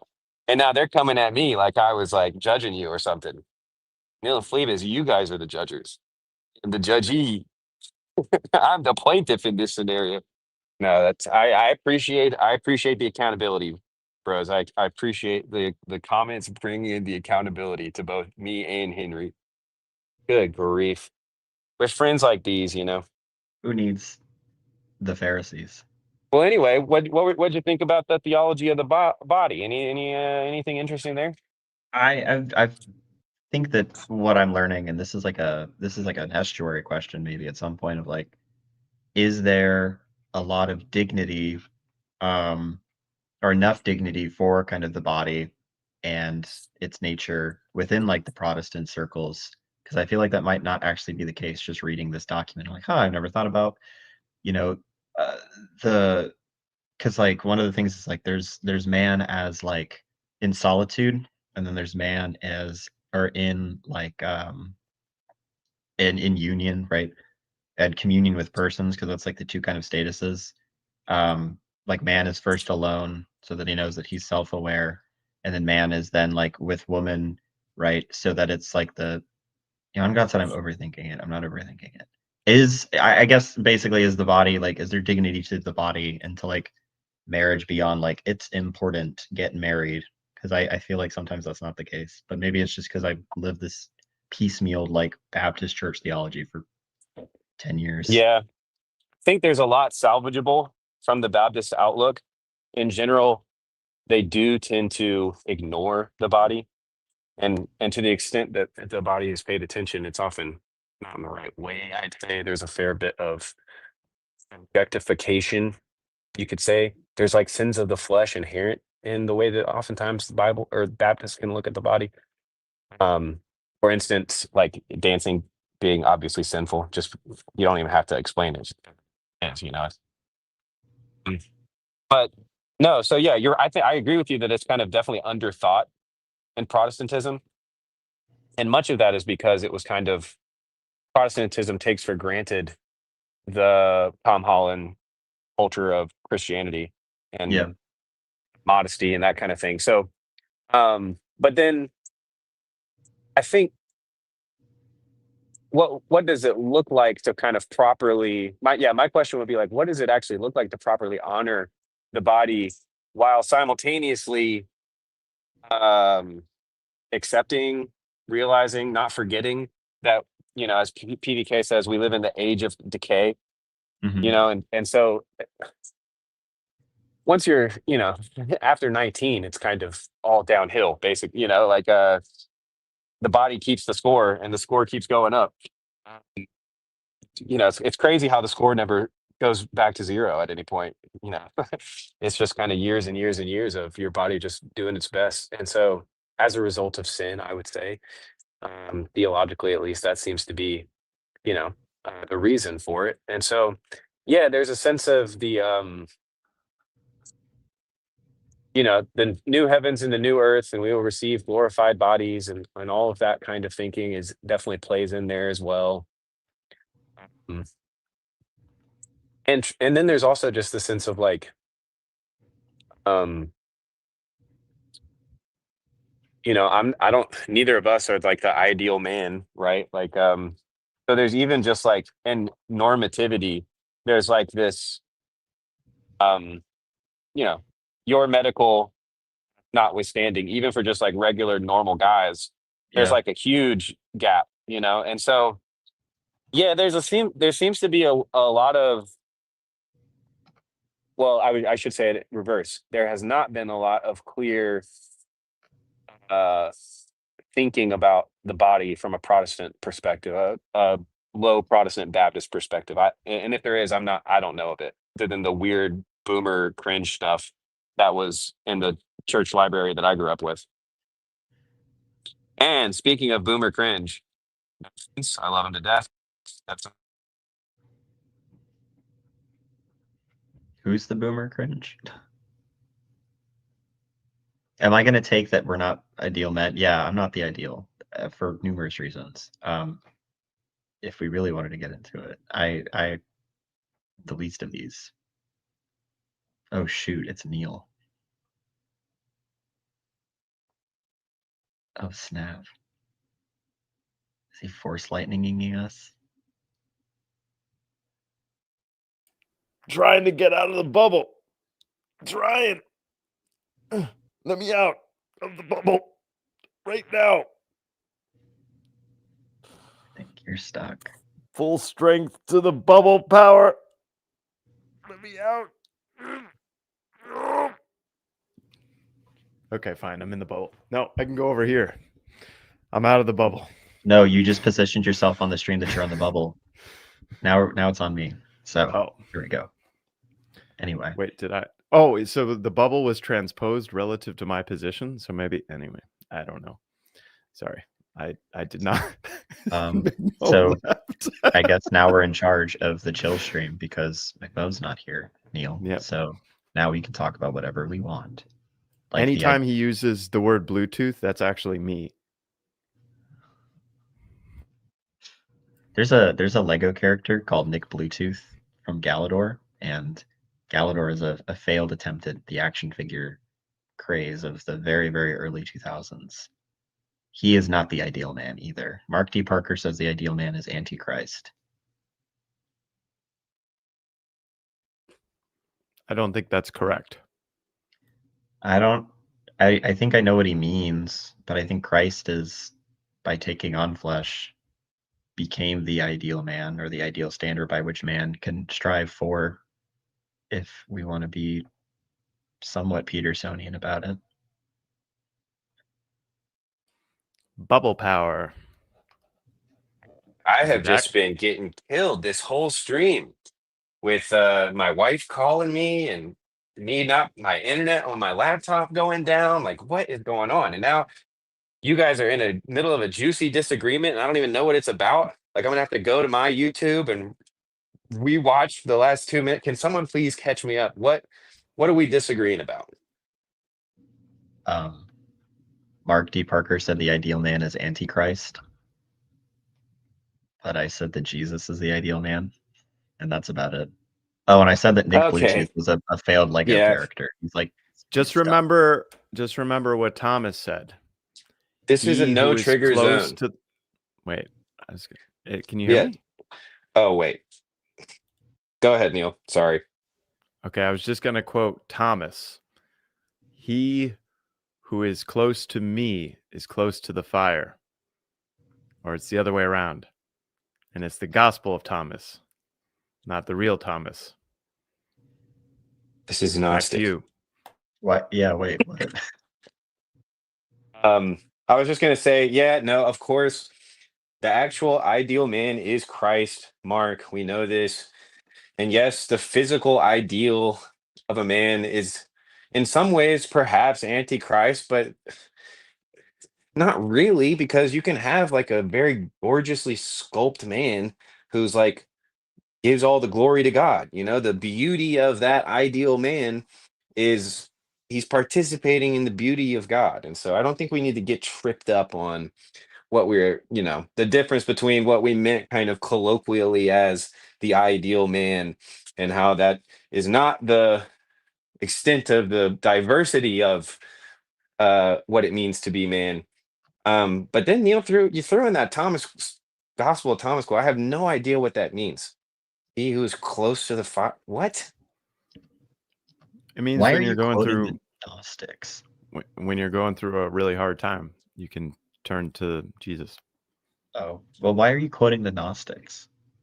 Well, I figure if people are already throwing curveballs, it's better to throw an even bigger curveball. The curvers. Yeah. Curve that never We mind. make I can't straight say that. paths with straight lines with crooked paths, straight paths with crooked lines.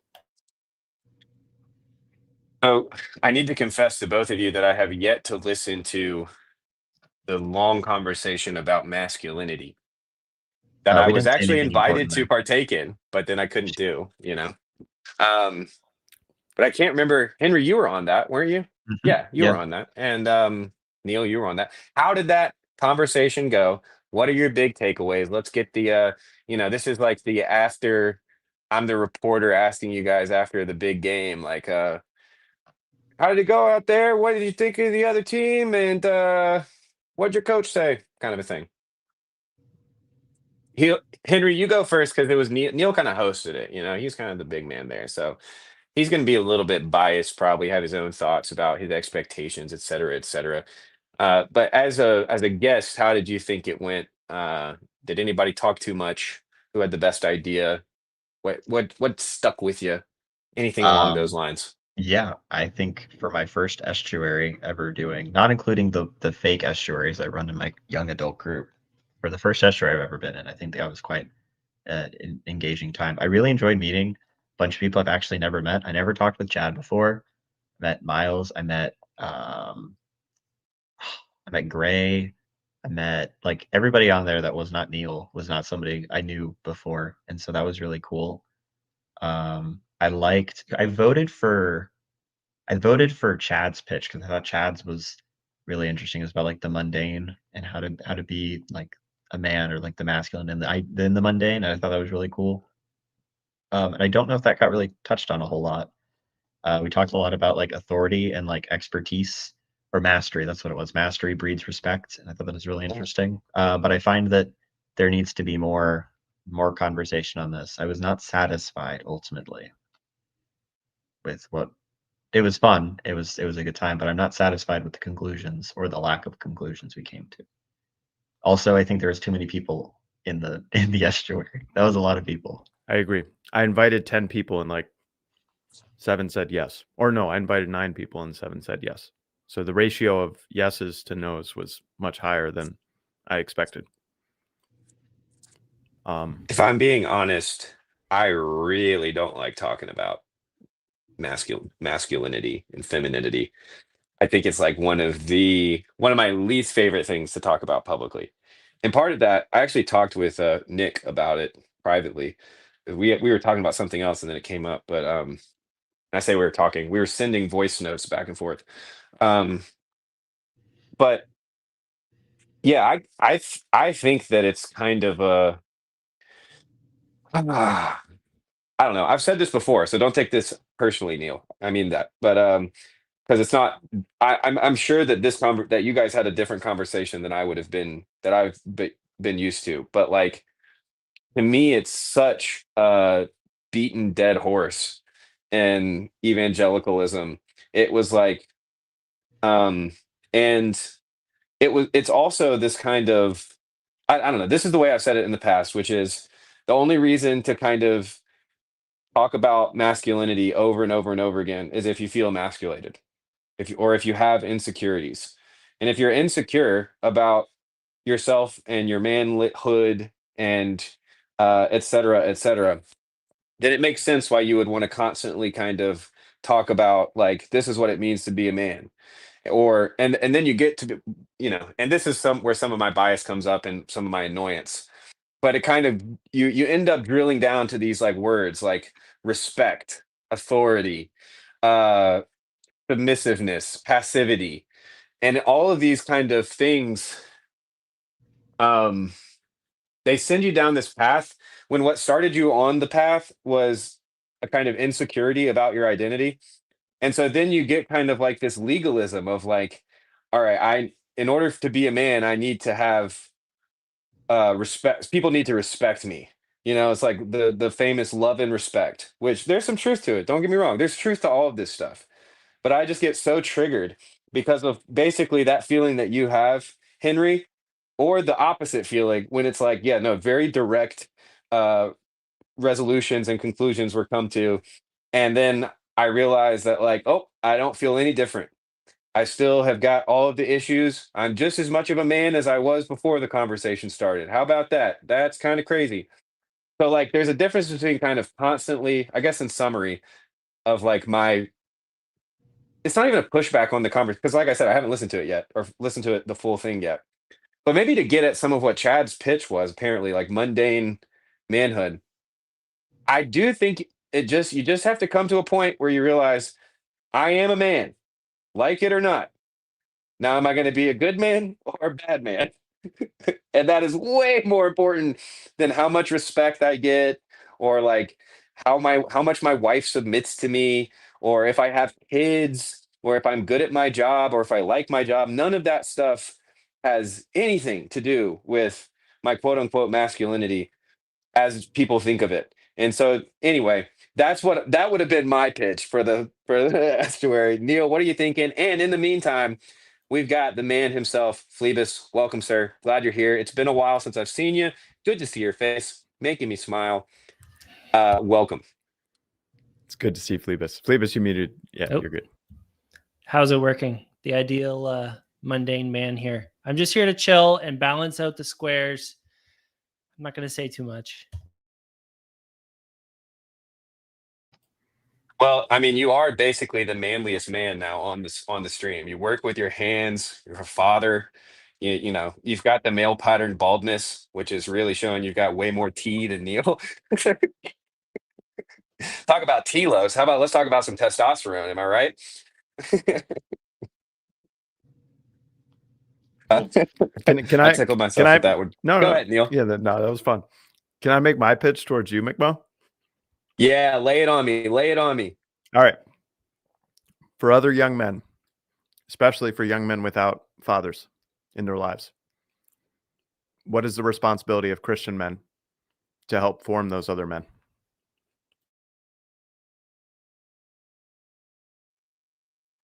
Yeah, well, I mean, this is why I don't like talking about it so much because what it reveals in so many is a shame, a personal shame with how far they come from their own masculine ideal.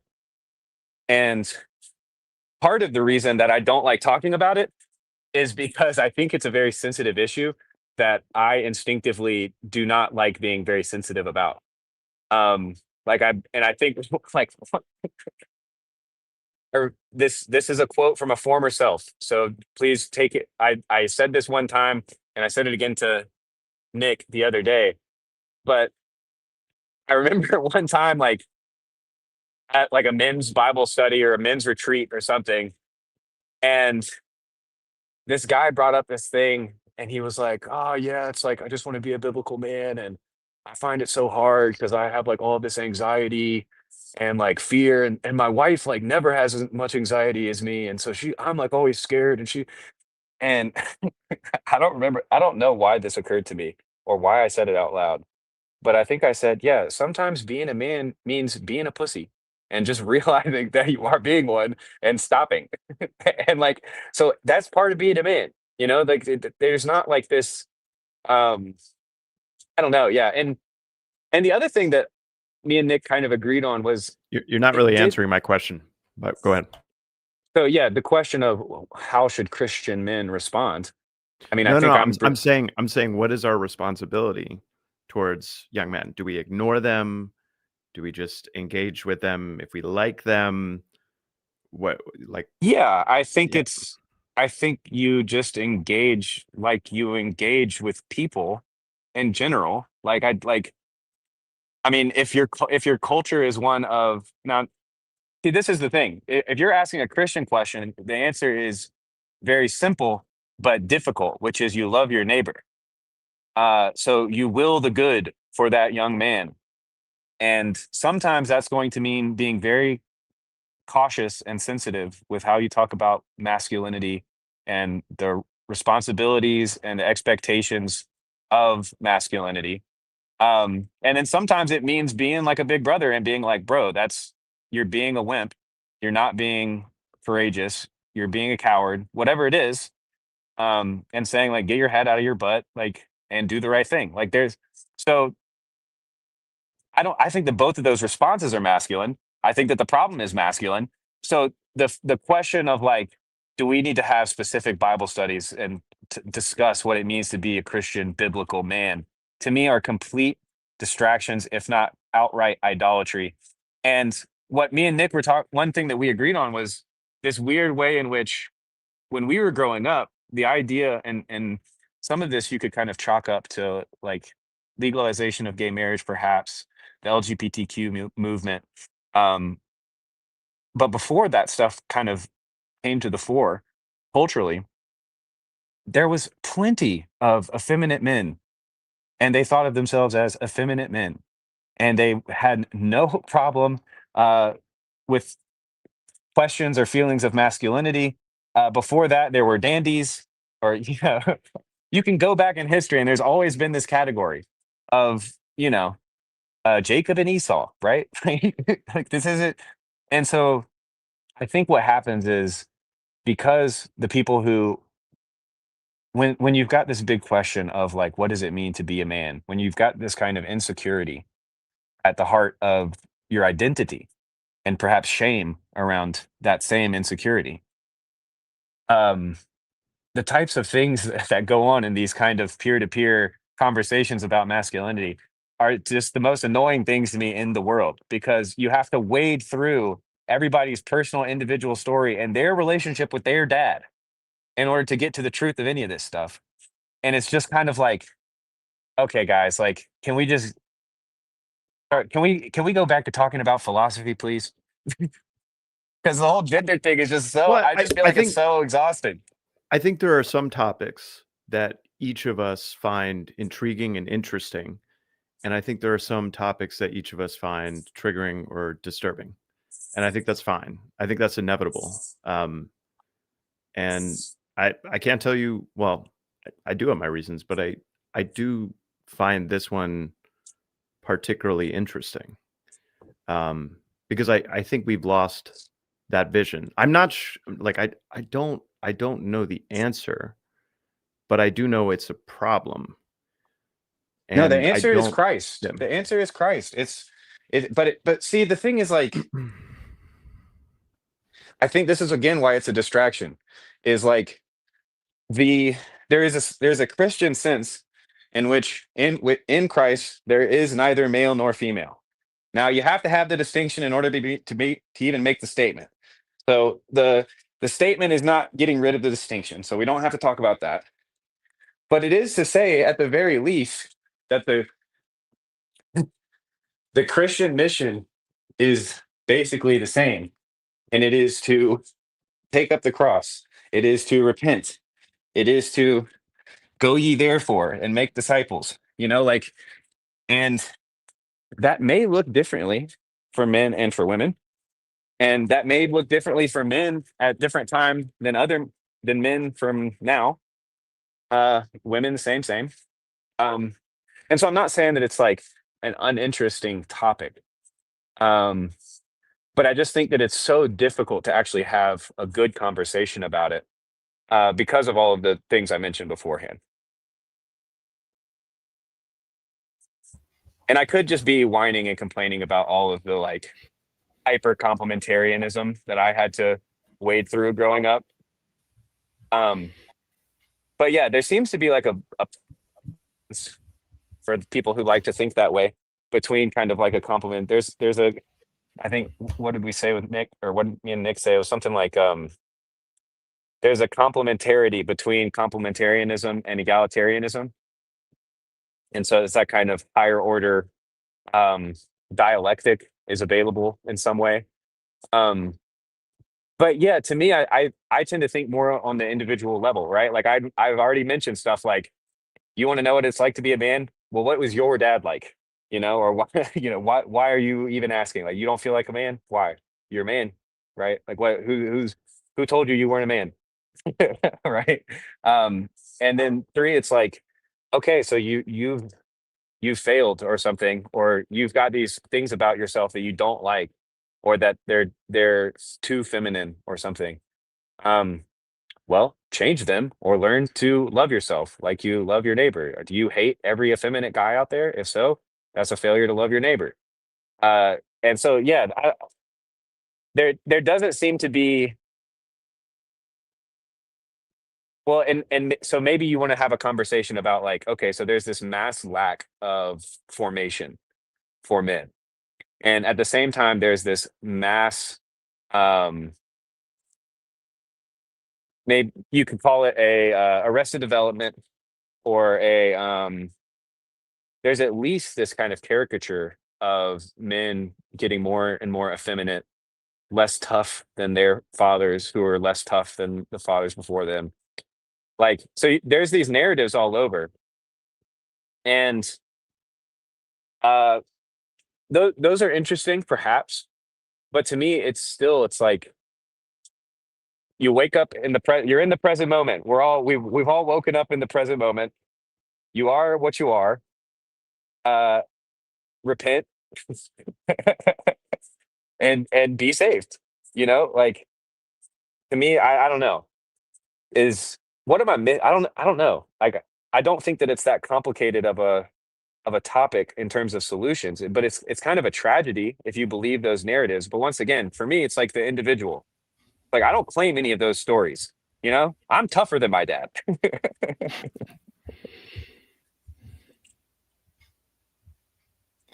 Not to brag. I think you're right, McMo. I think it does ultimately come down to an idolatry, right? It's basically, the deeper you dig down, it's somebody who doesn't feel successful enough, or like they don't get enough respect. And I never had any of those Bible studies. I just had real men in my life that didn't talk about how to be a man. How to be a man isn't like worked out, or like how to work out your marriage you don't work that out in a Bible study. You work it out with your wife, right? But I think there probably is a conversation to be had about the overall feminization of the spaces where, well, I was thinking about this a while ago. I did a job in a church, and the church is like 100 years old, and it had clearly been built by, it was like a Mennonite church. It had clearly just been built by a bunch of guys, right? And huge span. They had just made trusses, and to build that church, you would need one guy managing the money, and you might need a guy who's got some engineering skills or had stolen some designs from the previous church or something like that. But then you basically need 100 guys to do men's work, and they were all needed. And now I'm involved with a bunch of projects, the school, the church, all this stuff. And you basically don't need men for their manly skills. You need like accountants, and you need people who can donate large sums of money, and people who are good at organizing. And none of those are exclusively male, and some of them bias the other way. So I have some sympathy to, like, I like how harsh you were. I really do. But I also have a little sympathy, because I think we could acknowledge a little bit that the arena has changed. But equally, I think you're right that we then don't admit defeat, and like we can't just accept that reality, I guess. But I don't know what the answer is. I have sympathy, maybe a little more than you, but I wasn't exposed to all that hyper complementarian BS. So Yeah. Well, I mean, Nico's doing a good job of steel manning them, you know? Man is war. War is man. Want to be a man, conquer and pillage. He says with his trimmed mustache, curly long hair, probably wearing a Hawaiian shirt in a well-lit room typing on his computer. You know, like this is the it's like, okay, bro, like come beat me up then, Nico, and we'll see who's the bigger man. Like is that really the what we think? Is that no, the way of Christ, Nico? Does that sound like Christ's words to you? The no, it's best man on earth had it all wrong. He will make a Yeah, whip of cords. yeah, well, his words are a sword. You know, he doesn't need to war and pillage in order to display his authority or power. Um, like yeah, and definitely if you some think of if you think I'm being Christ-like when I bully Nico, then you're proving Nico's point wrong. Okay, so what I'm interested in are all forms of human socialization, societal structures throughout human history. And I have preferences and biases that some of those structures, some of those social structures are better than others. So, for example, I think slavery is the worst sin of the history of the United States. I think that's a horrible social structure. But one could say, well, the railroad worker who was making pennies on the dollar and when he got injured had nothing, that was a form of like wage slavery. And then we had unions and we had but I'm interested in all of those forms of human social organization. And there are many of those forms of human social organization that are no longer discussed in common parlance because it's automatically assumed that structure is bad, wrong, and most of them, I think, beyond a reasonable doubt, that's true. But one that's, I think, thrown out with those is brotherhood, and I am not convinced beyond a reasonable doubt that, because I was in a fraternity, I had that experience. In fact, I'm kind of convinced in the other direction beyond a reasonable doubt that brotherhood is a wonderful and good thing, especially aimed at proper purpose, you could say, or just yeah. And so that's a social structure that I'm quite interested in, and that has benefited me. And I feel like it's absent in current conversation. so mandatory military service. Yeah, I mean that's an example. I mean, if you ask who has the responsibility to defend one's land or one's country, yeah, I do. You do. We do. I think that goes without saying. Yeah, I guess I mean to reiterate it, like so much of that is obvious, right? Like, of course, if a man if our house gets broken into, I'm not going to send my wife to go fight the man. Like, of course. No, And no, no. so, But that piece that Phlebas just mentioned, mandatory military service. I just feel as a person, like as a member of a country, it's kind of my responsibility of that body. Now the talents or the abilities that we each have in relation to that responsibility are going to be different. But like that, yeah. So I guess I don't like making assumptions of these things one way or the other, and that's where exploring it comes in play. yeah. So I mean, I'm definitely not trying to say that like it isn't helpful or true to learn the kind of ideas of one of Adam's sins, if not his main sin, was the passivity of not stepping in to protect Eve from the snake. Now that's an interpretation of the story, right? That's not like I think that's not the story. That is an interpretation of the story, which I think is valid. Um, and all of the kind of, at the very least, survey data that went into the Love and Respect books, um, I take that data as it came and like, okay, and it seems to also line up empirically with the people I know that yes, men really do value being respected and they also respect those they value. And women really value being loved and they love those they value. And so like to me, that's all helpful and good to know.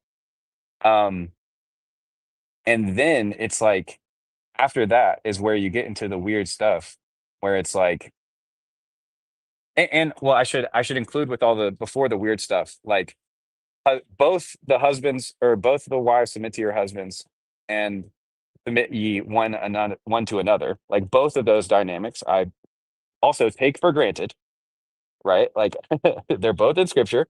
Um, Now it's fun to talk about again, like of course that those like figuring out those tensions and those dynamics of the male to female relationship is all interesting. Um, but again, I think that like we're just so off base and maybe like to steal man, I do think it is because of the lack of like institutions and even the lack of things like fraternities in college. Like we're a lot of people and I didn't have a fraternity experience in college. I had a lot of great guy friends. But I also had the football team locker room experience, which is kind of a hyper masculine, secluded type of experience similar to a frat. So like yeah, I'm definitely privileged and blessed, for but then also like I don't know, I just go back to the individual where so often if you're really interested in these things, and I'm not trying to say this either specifically about you, Neil, but like it makes it and this is I'm saying all of this as also a response to Nico, who doesn't seem to understand that like I am constantly tempering my aggressive masculinity, at least verbally. And so like, Yeah. yes, I realize these are very sensitive issues for some people. I'm not trying to be an a-hole needlessly, but I'm also trying to demonstrate to you that like, okay, so like masculinity is like a thing. I am masculine. I don't like, I'd rather if we were all at a pub, I would tell you how I really feel right now.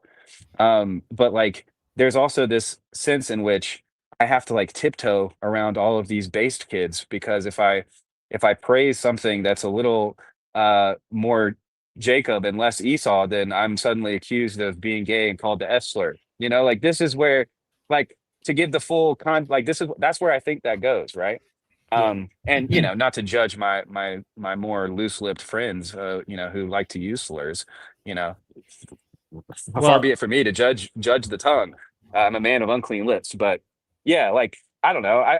Does that make sense, or am I just kind of yeah, let driving me myself jump up in in there. knots? I No. got to drop in a few minutes, but I want to listen to what you have to say, Flevis. Yeah, go ahead. Mhm. Yeah, I'm not American, but I spent the past week watching Ken Burns' Civil War documentary, and the Civil War is like the manliest of manly men marching at each other and needlessly slaughtering each other. And by the end, I was starting to feel like what McMo is saying is basically the manliest thing to do would have been to sacrifice your manhood for love of neighbor. Because basically for honor and whatever, the war just drags on. Hundreds of thousands of people are dying. I know that's complicated, but these guys are the masculine ideal archetype, and it would have been manlier to swallow your pride, swallow your honor, sacrifice your manhood, and put society back together. So I agree with what McMo is saying there, basically. Man, This is why I want to. Phoebus agreeing with me makes me want to preach, but you go first, Nico. Or sorry, Neil. Projection there, but this is LOL. why I want to have the conversation because I don't think that in The Hobbit, what's the name of the dwarf, the head dwarf, the king under the mountain, the heir, Thorin. Thorin, that's it. I don't want to go back to a Thorin vision. I want the Thorin vision when he's on his deathbed with Bilbo, talking to Bilbo about his regrets on his deathbed. And that conversation is better to have before versus after, if that makes sense. Well, the ideal man is above your shoulder, right? Offered the world and says no. The Catholics in the comments are staring at the image of Christ on the cross and thinking that the centurions have a better idea of masculinity. And you saying that the cradle Catholics saying that my context I'm taking for granted is so rich. So these lowly Protestants understand masculinity better than the I've got to Catholics. go, but you can go at the Catholics. Go for it. I gotta go. I gotta go to my drum mass. I'm sure that'll all the Parlato Catholics says will this- love that. I gotta go drum at my mass. Bye. See you, Neil. Parlato saying that Christ is not the ideal man. See, these are some weird Catholic thoughts. The man of the Trinity is not the ideal man. The firstborn of all creation, not the ideal man. I think if I think these guys should go back and meditate on those Catholic virtue lists, because there's a lot in there that would This is counter true. what they are saying. Charity and all that sort of stuff. Now, Nico, I'm switching Neil and Nico now in my head. Both Nico and Parlato are full of patience and charity. You know, they do have the good virtue. They're just wrong sometimes as well.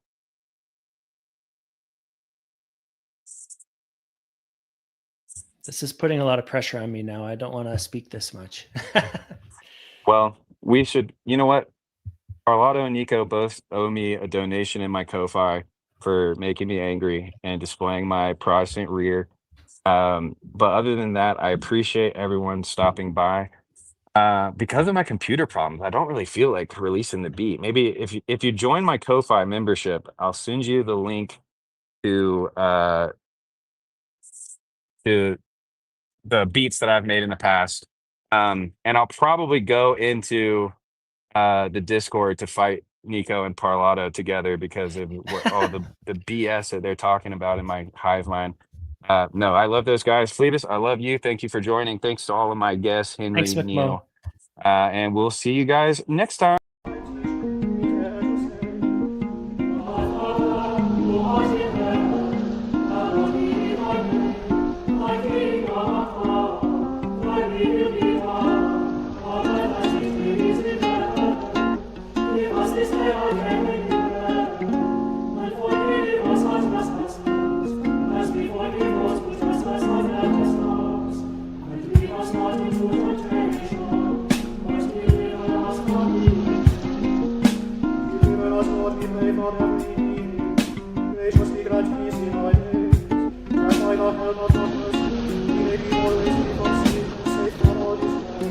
As we always are blessed, and the coming of our Savior